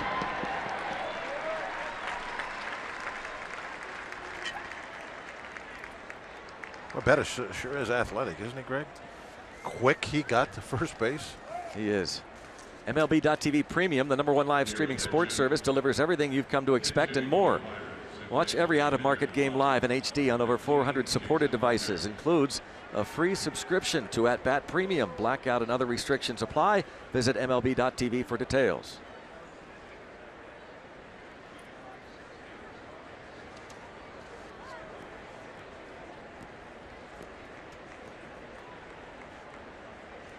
Pinch hitter Jason Rogers announced, and again the obligatory scouting report from the pitching coach Steve Foster.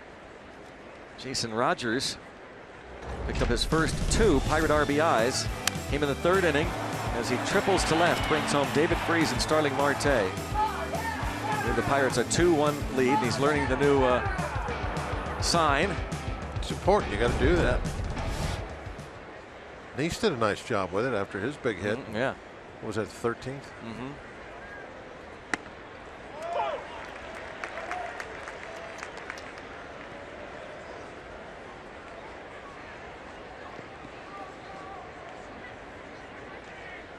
Called up the other day from Indianapolis.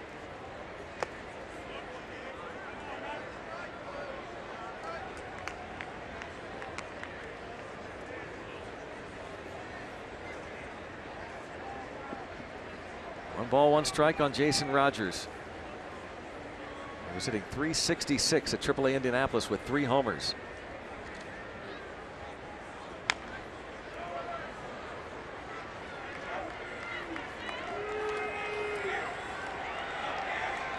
Acquired from the Brewers over the winter. Rogers was in spring training with the Pirates.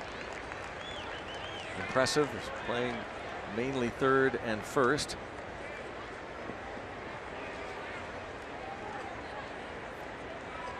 Great job last year as a pinch hitter. It's tough to find a young guy that has success as a pinch hitter. He certainly was able to get that part of the game figured out in a hurry. The reason it's so hard is that the young guys coming up, they play every day to get to the big leagues. They're a star on just every team they're on. And then once they get here, they sit the bench. Everything changes for them. It's a tough adjustment. Overall hit .296. And he's worked the count full.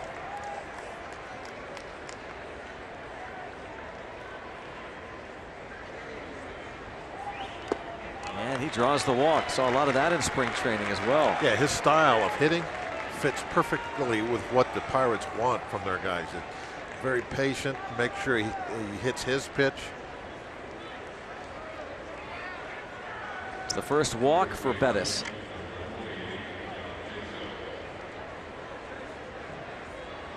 As he faces John Jaso. Polanco at 3rd base.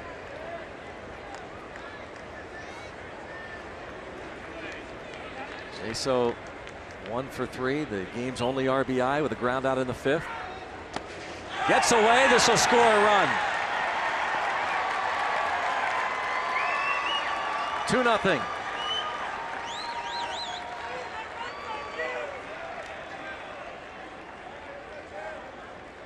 That speed. I mean, anybody's going to score on that, but being able to move up, get into second base on that fly ball.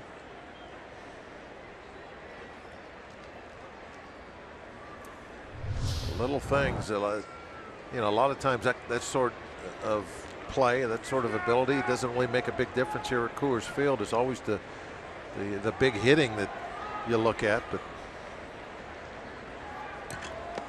in this type of game, even though it's unlikely, just a 2-0 ball game here. It's the little things that kind of meaning the difference right now. Being able to move up on that fly ball, and then the other run kind of set up on a sac bunt.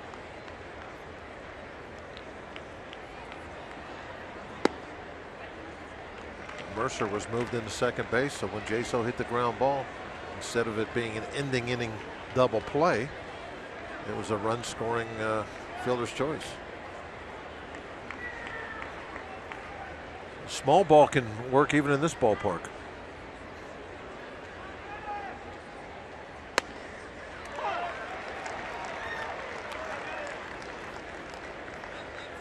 Three and one on Jaso.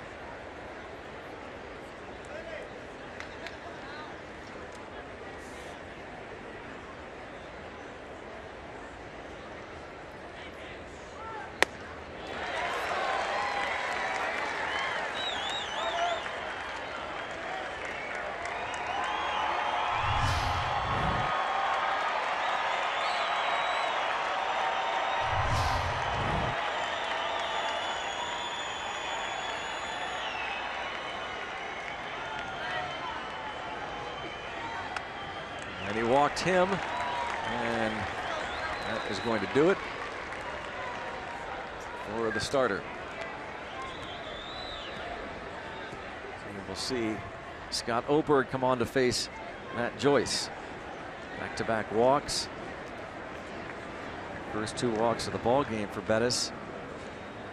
Those 6 2/3 innings.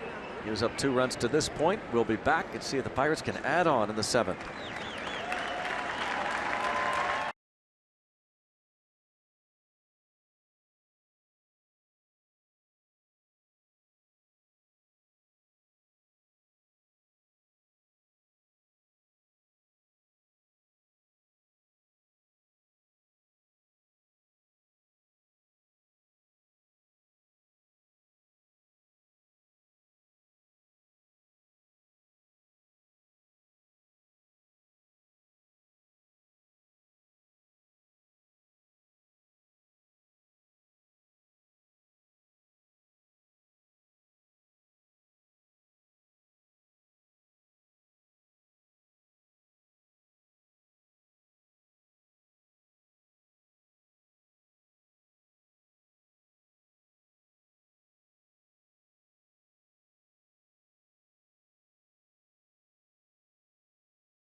Copyrighted telecast is presented by the authority of the Pittsburgh Pirates and may not be reproduced or retransmitted in any form. And the accounts and descriptions of this game may not be disseminated without the express written consent of the Pittsburgh Pirates. Buccos leading it 2-0 here at Coors Field in Denver. Chad Bettis went 6 2/3, giving up 2 runs. Couple of walks, 3 strikeouts. That wild pitch brought home Polanco, and now Scott Oberg just up today from AAA Albuquerque. We had a 4.70 ERA, and this gets away. Rogers to third, Jaso to second. It's twice now also, I think, where Hundley's legs go one direction and the ball goes the other. Doesn't that look odd? Yeah, it does, yeah. Like most of the times the catcher goes toward the ball. Mm-hmm. His like whole lower body's going the other way, and then he's having to reach back.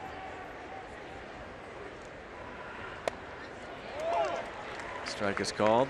They lost to the Dodgers on a wild pitch yesterday. A wild one here at Coors Field.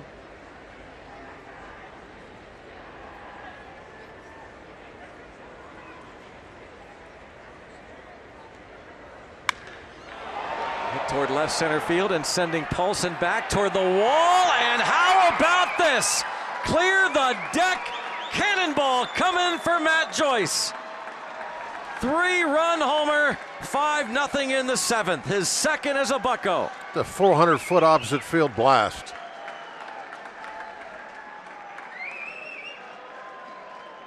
Impressive stuff right there. Matt Joyce giving Andrew McCutchen the night off. Hits his second Pirate homer. 3-run shot the other way.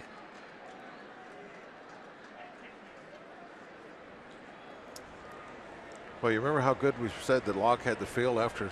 Yeah. How good's he feeling now? He's got a 5-run lead. Not that it's over yet, but this really makes things a lot easier. That one swing of the bat.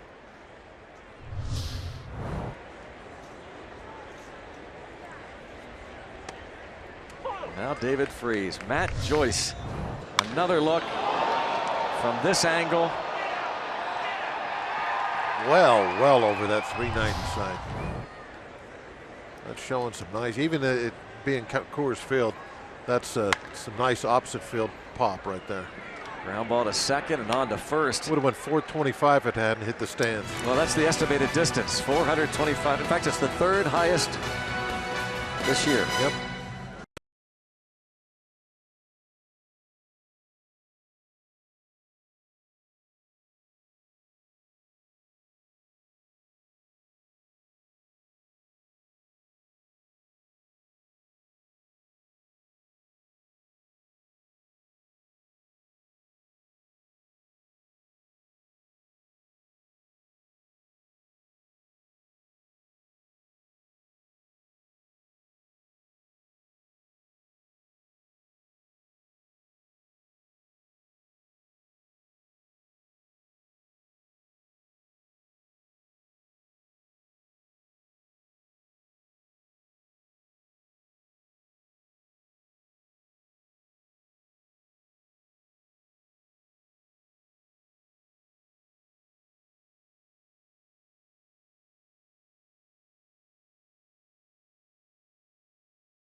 Give the Pirates this 5-0 lead. Just a reminder, as you enjoy a cold one, to look forward to Miller Time later in the game, brought to you by Miller Lite.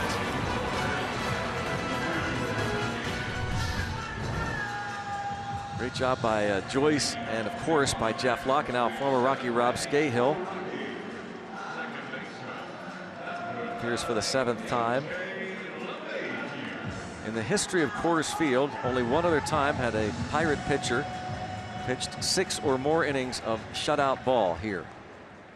Kevin Correa, April 29, 2011, the last to go as many as 6 innings of shutout ball. He went 6 2/3. That day is at Coors Field over 5 years ago. It's probably not a very long list, even if you just expand it to everybody that's ever pitched here. Yeah. Throwing zeros up here is so difficult. And it's not just the altitude, the long balls. It's the outfield is so big. There's so many places out there for for base hits. And there's one of them. Opposite field for LeMahieu. They've pushed the fences out so deep to try and take away the home runs. It's just increased the acreage to have to cover with 3 guys out there. Asked Clint Hurdle today about what Buster Olney wrote a few days ago, ESPN, that would this be a place where you experiment with 4 outfielders on occasion? And Clint Hurdle said, I'm not one to just jump into something when I haven't really studied it, but he said he would not dismiss it out of hand. It would be a rare occasion if a guy is a big-time fly ball hitter. Saw a shot there of the new wall up. Christian Adames lines a single to center field. And Marte guns toward third. And the ball gets away. Adames will hold at first. They have a new fence in front of the bullpen, so it makes it a little tougher to hit home runs A little higher. Out in that direction. Yeah, they really moved it up a lot. See, Marte, even though he's way out there in right center, still gives it a shot.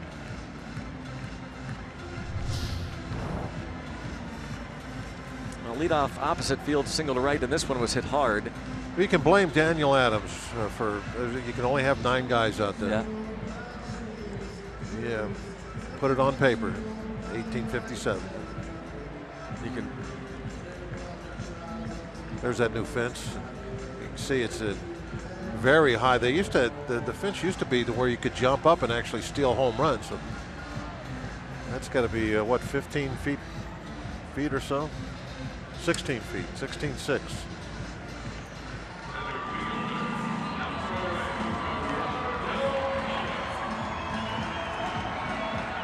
That'll help a little bit. From our understanding, it's already taken away And there quite too, a few balls. down the left field line, they get that fence up. Every little bit. But we're told that it's already cost the Rockies about 4 times, including Trevor Story has hit that fence in right center field 3 times. Here's Gerardo Parra. And bounce towards short. Mercer will flip to second, and they get a run. It's 5-1. RBI for Parra. Scores LeMahieu.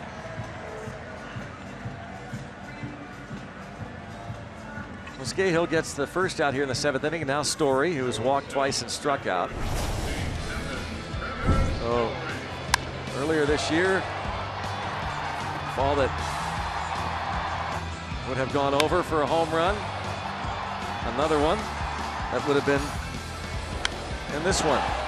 So you could say he would have had 11. And that was the play where Yasiel Puig gunned to third to get Story. Greg, you know you're the Story when they're showing home runs you didn't hit. Yeah. And you're going to have to add $1 to the Ryan Spilborg's fund. The former Rocky and the announcer. I got $1 right here. Announcer for the Rockies now. The former Rocky has asked that we contribute to this. It funds children's education and reading program. Anytime anybody around here throws out one of those Trevor Story puns, Let me see if I got fire $1. Oh, I don't know, a cent. I didn't do it yet. I've avoided it intentionally, regardless of the money. Make sure that gets to the right spot. Yes, I will. Yeah.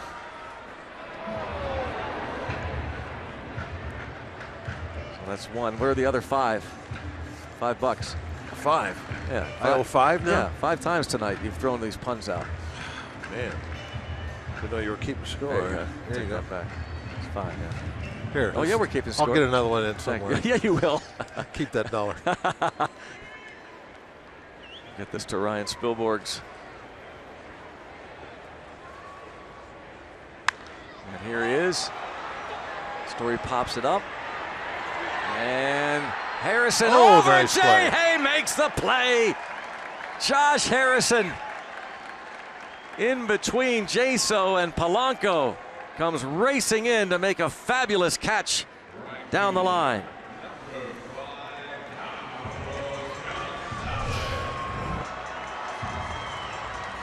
You can see him yelling. Jaso peels off. Harrison with the play. It's a long way to go. It's tough too, because you don't know what the other guys are doing. You just have to trust that everybody can hear you. You can't look down and check out where they're at. Remember years ago in Oakland, Neil Walker got in that collision. Yes.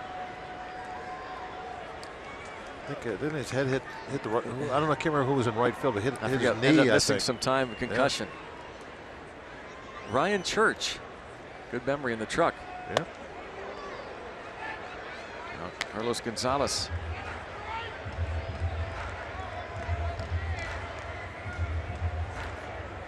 Anytime you see an infielder running with his back to the infield like that and have to look up, it's just it can be so dangerous for them, and they just have to be fearless about it.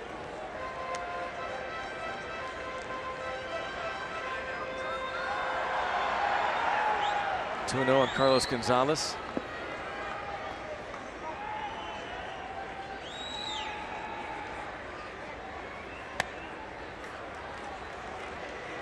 Now 3-0.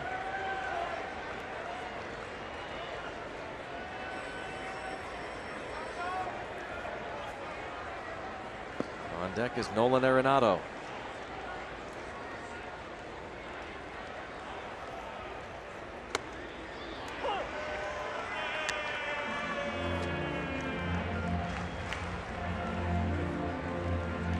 Despite his early season troubles last year, he still managed to hit 40 homers, drive in 97 runs. This 30-year-old native of Venezuela, a two-time All-Star.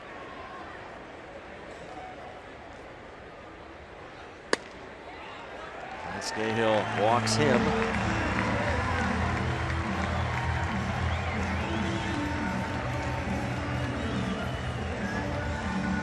Brings up Arenado, and that's going to be it for Cahill. After that last pitch, Cahill was thinking, where was that wide plate?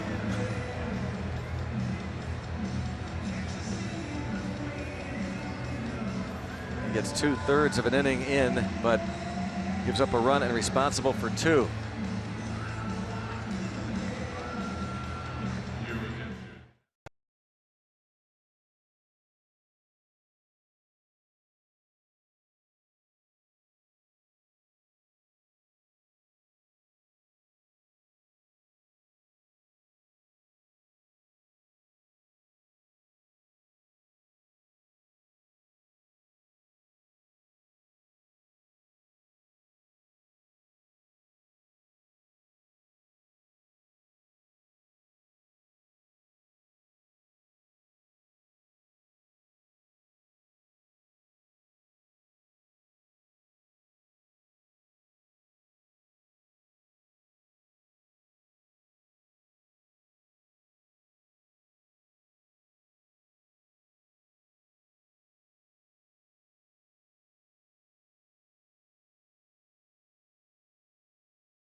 Of inning number 7, that paves the way for AJ Schugel to enter the game, and this is kind of a special road trip for AJ Schugel as we get a look at his season's numbers appearing in his 6th game this year. So the last stop in Arizona, AJ Schugel was able to pitch. It was just over a year ago when he made his big league debut as a member of the Arizona Diamondbacks. Now he comes here from Denver, where he was born and raised, about 17 miles away from here. And in fact, Rick and Bob, he's not staying at the team hotel. He's staying at his parents' house for the couple days that he was here. And it conjures up a little bit of memories when I talked to him earlier. He used to come here as a kid and root on the Colorado Rockies. Todd Helton was his favorite player growing up, and now for a chance for him to pitch here is a pretty cool honor for him. With his parents and about 8 to 10 family and friends that he knows that are here, plus whoever else just decided to come at the last minute. Out of Mountain Vista High School in Highlands Ranch, Colorado, AJ Schugel, 26 years old. Originally selected by the Angels in 2010 in the 25th round.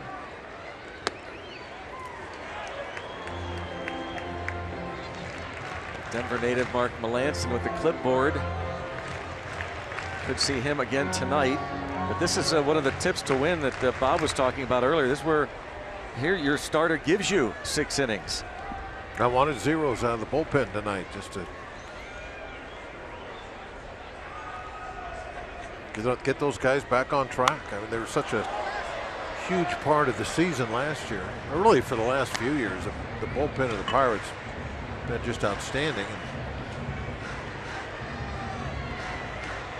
That might be an iPad, actually. It looked like a clipboard from Fence, but we're being corrected. We're told that's an iPad. So apologize if you're actually watching this game. You saw that. You probably said, "What? That's no clipboard. That's an iPad, Brown. You idiot."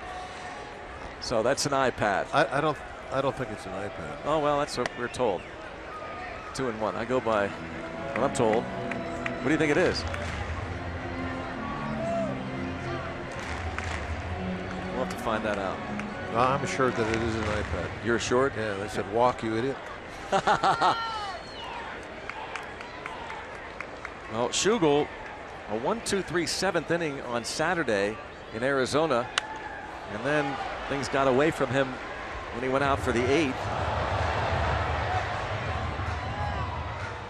As it's 2-2 on Nolan Arenado, and Cervelli out to talk to Schugel.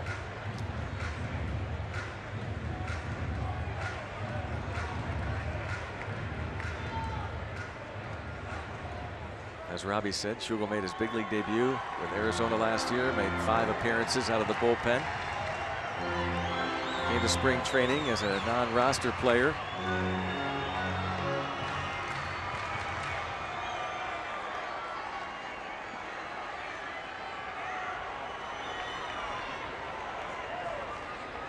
Two and two. And now a full count. Cervelli makes a save.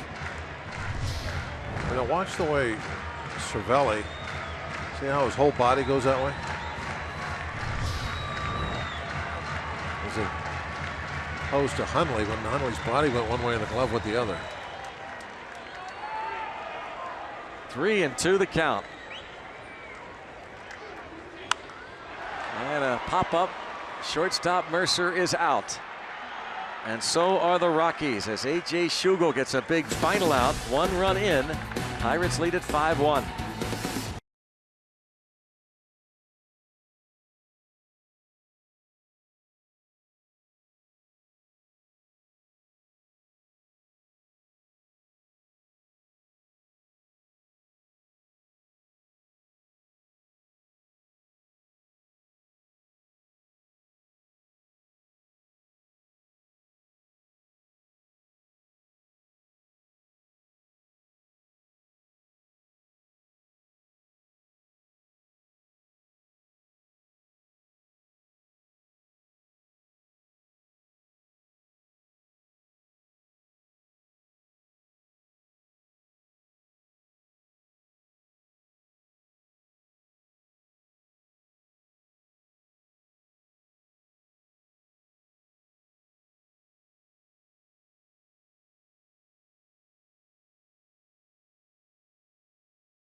Great images from the Allegheny Health Network Supermo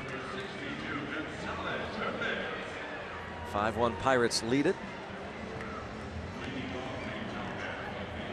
And staying in the game is Christian Adames at short, and Gonzalez Herman takes over on the mound.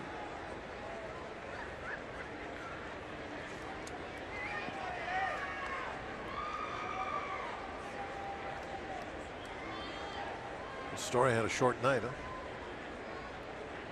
Or long, depending on how you look at it from his vantage point. It depends on how you read it. You owe $1. That's how I read it. I was going for the short story.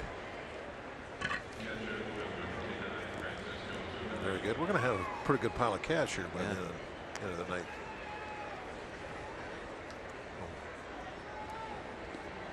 Make sure that gets in the right spot. I will. Okay. 1 out in the 8th. Now Cervelli, who is 0 for 3.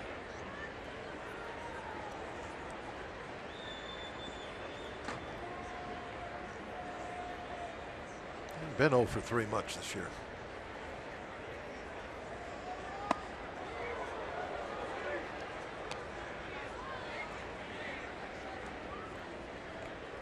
Three ground ball outs.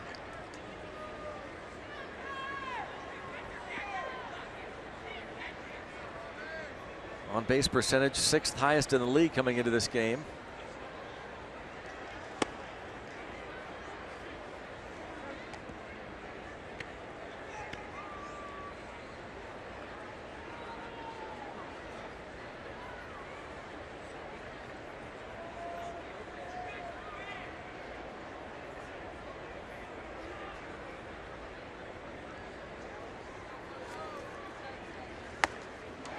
Two and one.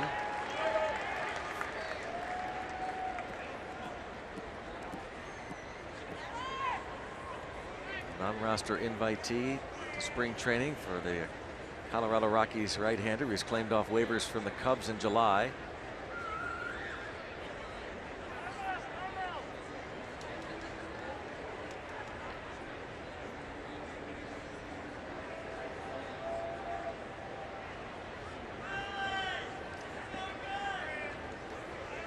Two and one on Cervelli.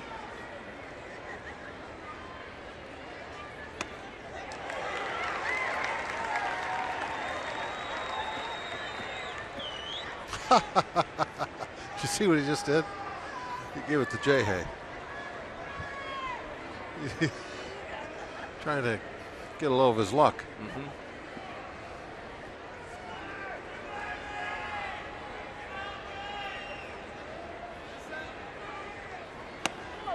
Whoops. Didn't work. No, didn't work. See if Jay Hay says something to him. Tell him how to do it. Yeah. Yeah, they're talking.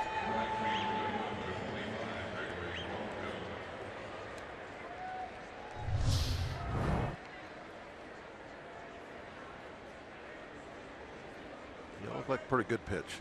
I think it had the plate. This is what didn't work. Did Jay Hay give the little rub on the bat too after he kicks it? Remember earlier in the game he was in the dugout talking to Jay Hay? Yeah. Gave the kiss on the forehead. Maybe he was telling him, listen, I'm going to do that. I know you've copyrighted it. I'm going to give it a try. Maybe asking for permission.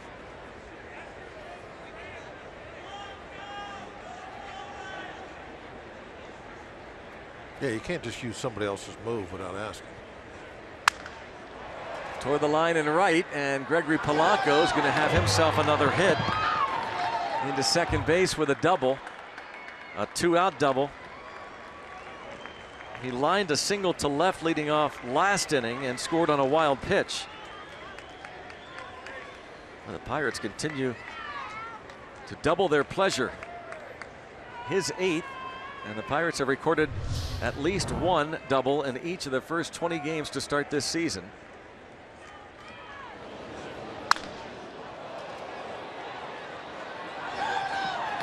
At the start to his season, after signing that contract, Like a different player. He's really relaxed, very confident.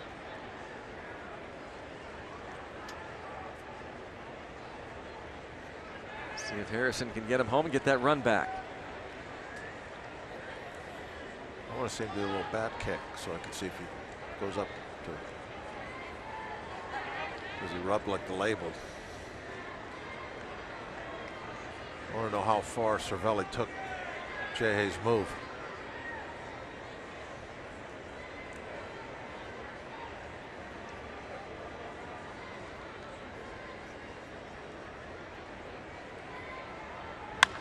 And up the middle. Josh Harrison does get that run back. Jay Hay, the RBI single. 6-1 Pirates. That's his 11th RBI of the year.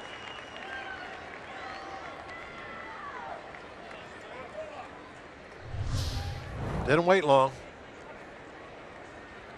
Send a couple of players up there in a row. Both of them hitting over 320. Double single, it's a run.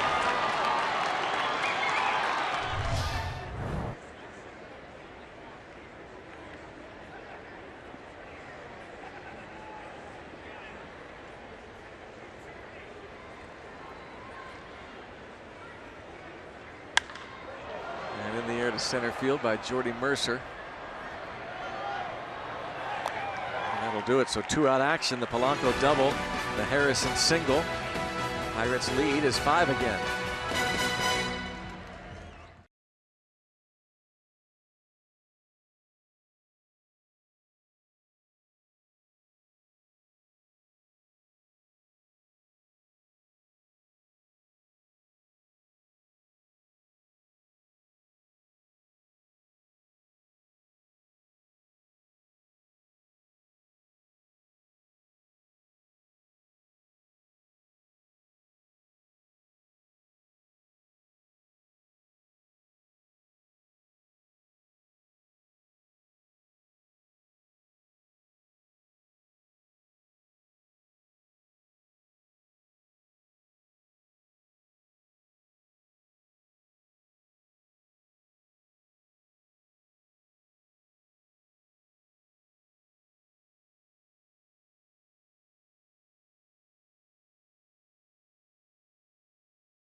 Empty scoreboard. Josh Harrison just picked up the RBI. Give the Pirates this 6-1 lead, and of course made a fine defensive play on the foul ball off about a Trevor Story, and Point Park University tweets react to it. What can't Josh Harrison do? Put a smile on the angry fan. Yeah. Love Jay Hay, man. Never quits on any play. Josh Harrison, wow. Strike called on Ben Paulson.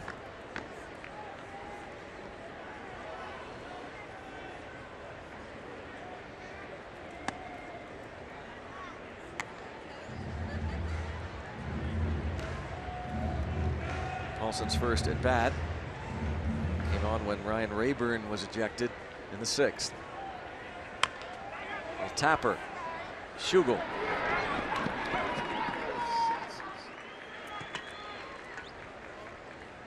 He gets Paulson to start at the bottom of the 8th. A.J. Schugel. And some Schugel fans on hand.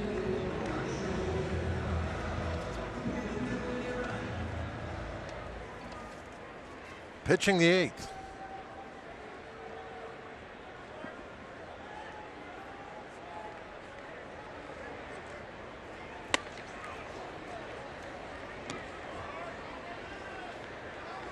Mark Reynolds, 2 hits.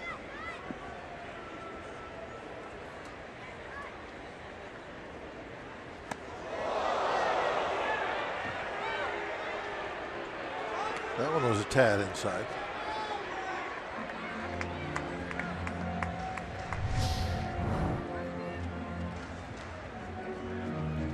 Wow. He had to be like a turtle on that one. Yeah, man, right. Back in the shell, quick. A breaking ball from Schugel. And this is line to center. And Marte there, 2 outs. If that would have been a fastball, he wasn't getting out of the way of it. Check out the Nissan Road Ahead. The starters for the rest of this series. Jorge De La Rosa will go tomorrow night. You can see he has struggled badly. Garrett Cole on the mound for the Bucks. Then Wednesday night, John Neese looks to start 4-0 against John Gray. Thursday afternoon, it's Juan Nicasio back in Colorado to take on his former mates and Tyler Chatwood on the hill for Colorado.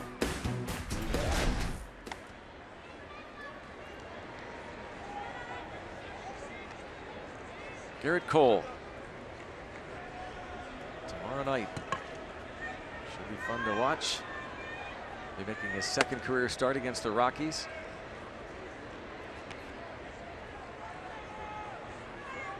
He, like Jeff Locke tonight, pitched 6 shutout innings his last time out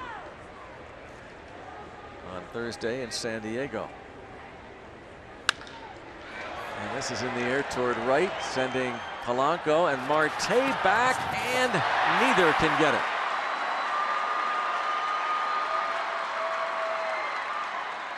And a triple. Make sure everybody gets up. Yep. Polanco's okay. Was that another case of the new fence taking away a home run? Looked like it.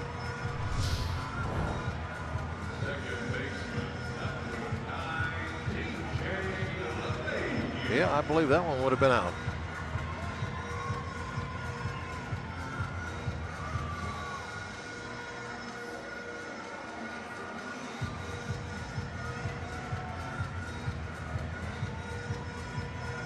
Nick Hundley gets the triple.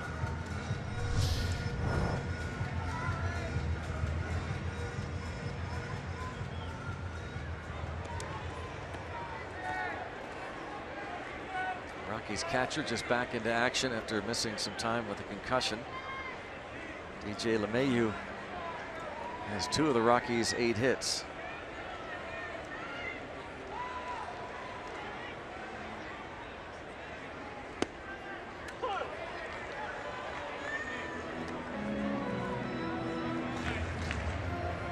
That fence they added, no longer can you steal the home runs.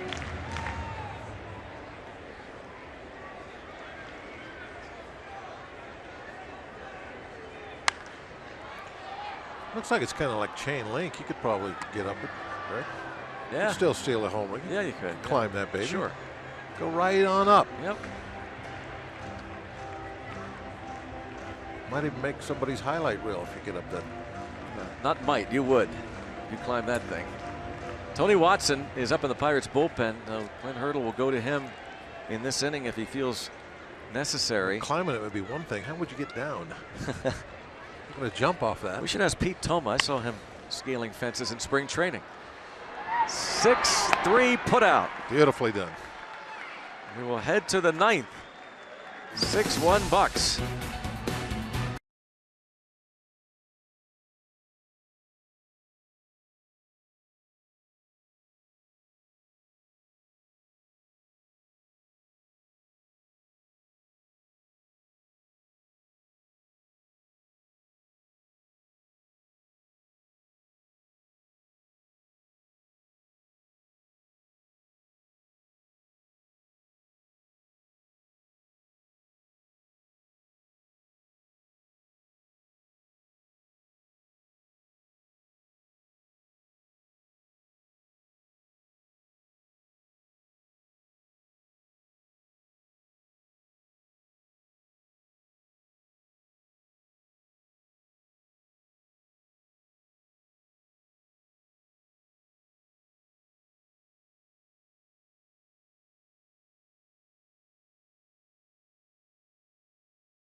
Pirates Baseball on Root Sports is brought to you by Kenny Ross, Total Confidence Pricing, and by Levin Furniture, the official furniture and mattress supplier to the Pittsburgh Pirates. For the best quality, service, and value, shop Levin's. Let's go Bucks! 6-1 ball game, Rockies Pirates. First of a 4-game series, and A.J. Schugel will get a rare at bat. Get a hit in front of the folks here.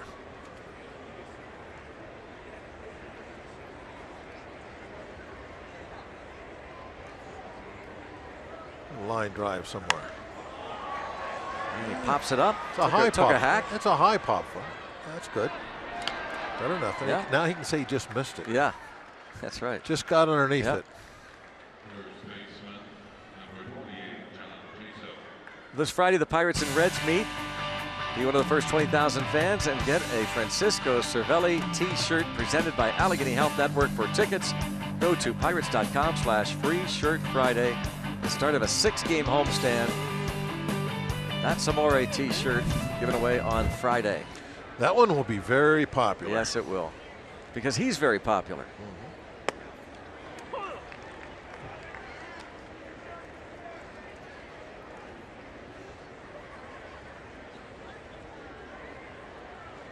I would love to be in that conversation right there. Just Ray and Cervelli. Whoa.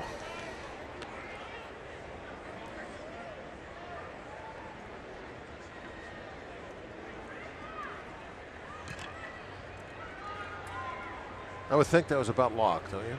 Probably. About his evening and what he did different tonight. How they can keep it going. Maybe how he impersonated Josh Harrison at the plate. Cracks up Ray. Getting a little romance advice. Now, do you think the scoreboard on Friday night will have that feature? Has to, right? Yeah. At PNC Park.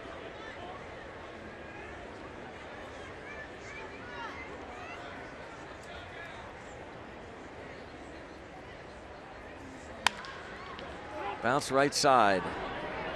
Reynolds on to first. Cervelli's outfit in that. That's perfect. It's just the whole thing is one of the greatest things I've ever seen in a classic. ballpark. Absolute classic.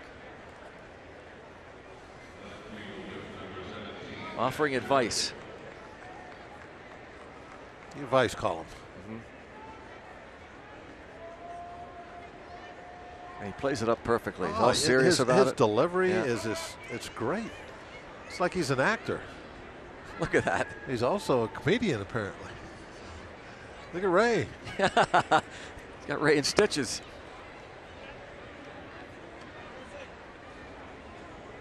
Looks like he's talking to Blas. Look at that. Oh my gosh.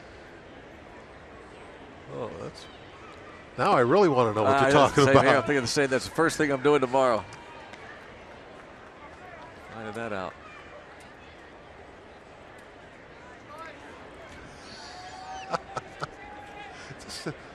The look on Cervelli's face all the time. Yeah. It's different expressions he makes.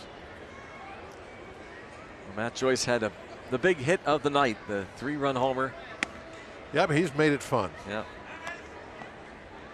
Yeah, that's right. It's because of that home run that you're seeing that laughter. Yep.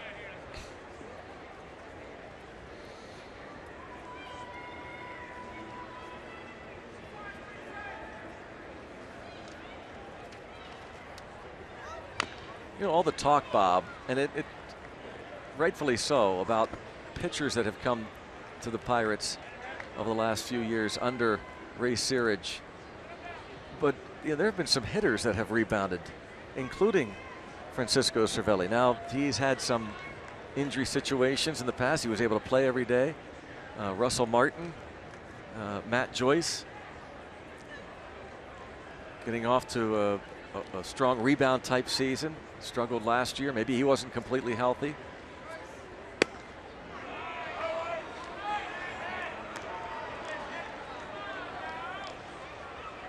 David Freese on deck. Came in hitting .300.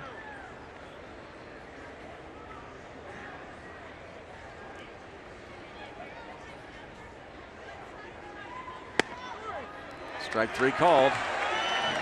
Bucks can't complain. Nope. Francisco Cervelli, yeah, that free shirt Friday. And he'll be giving more advice, I'm sure, on the scoreboard. He's got his clipboard there, I think.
Be to have the shot of the stream and have fish jumping out. Oh, that would be cool.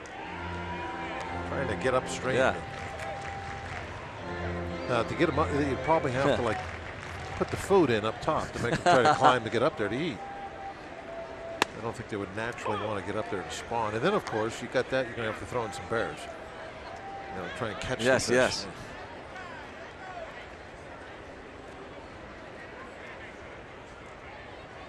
1 ball, 1 strike, the count on Christian Adames, who came in as a pinch hitter in the 7th, the state of the game. And this would be A.J. Shugel's first major league save, and this is his 5th pro. And this it would be his 5th pro save, his first in the big leagues, and his first save, if he can get the last 3 outs, since April of 2011 while pitching with Cedar Rapids in the minor leagues.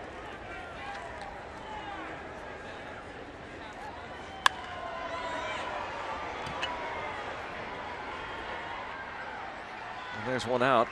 And, you know, Bob, you never know about baseball and the way a season's going to go, but yesterday Archimedes Caminero picked up his first major league save, and we could go back-to-back games where pitchers pick up their first big league saves, and you've got the major league save leader in the bullpen for last year. You know, it's kind of like when he was pitching the 8th. You know, so there he is. He's out there pitching the 8th, and we talked about him pitching from his family and everything.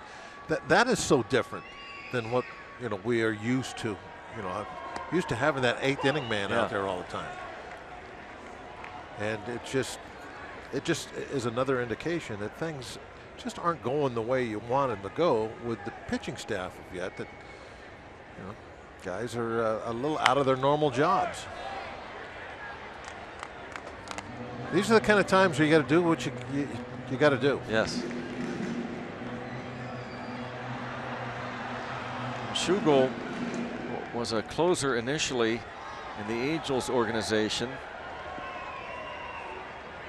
and then when he was dealt to Arizona, they had him starting in their minor leagues. So his saves came in his first 2 years of pro ball. 4 saves in his first 2 seasons, 2010, 2011, in the lower minors with the Angels. And nobody there, so Gerardo Parra going to pick up his second hit.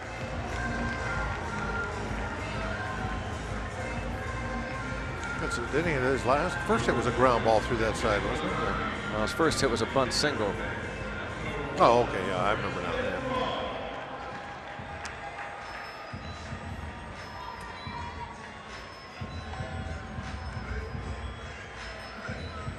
At some point, we're going to see players start to really take advantage of the shift and start going the other way. I still don't think we've seen that to any extent whatsoever around the league, at least around the National League. But if the shifts continue the way they are, I mean, that's got to be something that the players eventually will get to. It's almost like you're banging your head against a wall. You're trying to hit a ground ball through the side with 3 infielders. It's not the way Daniel Adams wrote it up.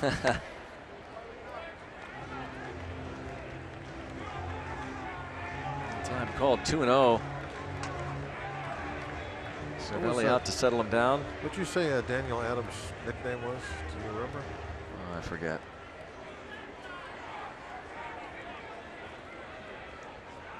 Striker.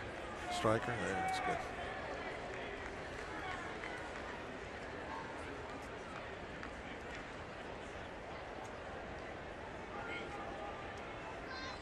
The Rockies have been held to 1 ace tonight.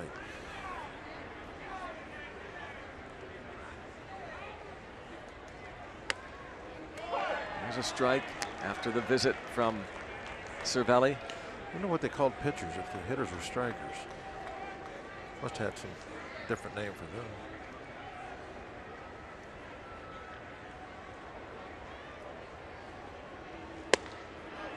Strike.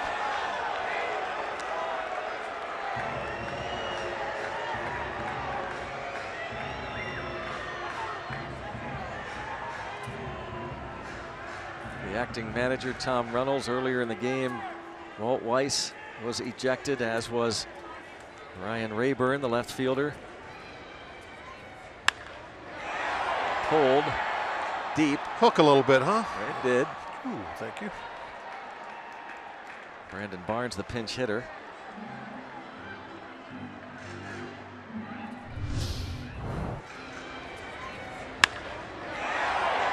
Whoa. He thought that was gone. Got to go pick up that bat now. Yep, yep. You know, if you're going to throw the bat away, you might as well run. Or if you're going to stand and watch it, then why throw the bat away? One of the two.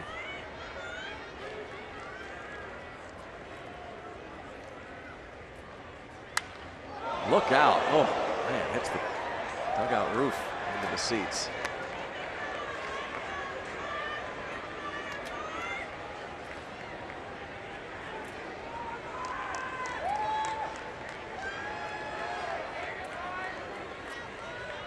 One out. Pirates lead 6-1. Runner on first. A.J. Schugel got the last out of the 7th. Here he is pitching into the 9th. His 34th pitch coming up. Struck him out looking.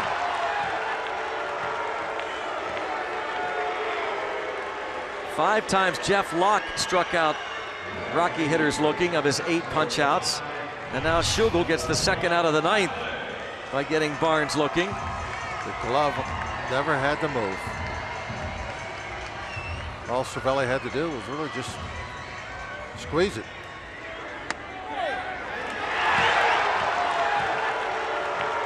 Schugel fans loving it, and now Carlos Gonzalez as A.J. Schugel aims to pick up his first major league save. And he's going to do it, and we are going to raise the Jolly Roger as Sean Rodriguez steps on the bag, and A.J. Schugel, his first major league save. Look at that smile. And what a great feeling, huh? And that's a save for the bullpen, too, because Clint Hurdle was hoping to stay away from Felice, Melanson, Watson, and he was able to do that thanks to A.J. Schugel. And Friends, family on hand to watch his first big league save.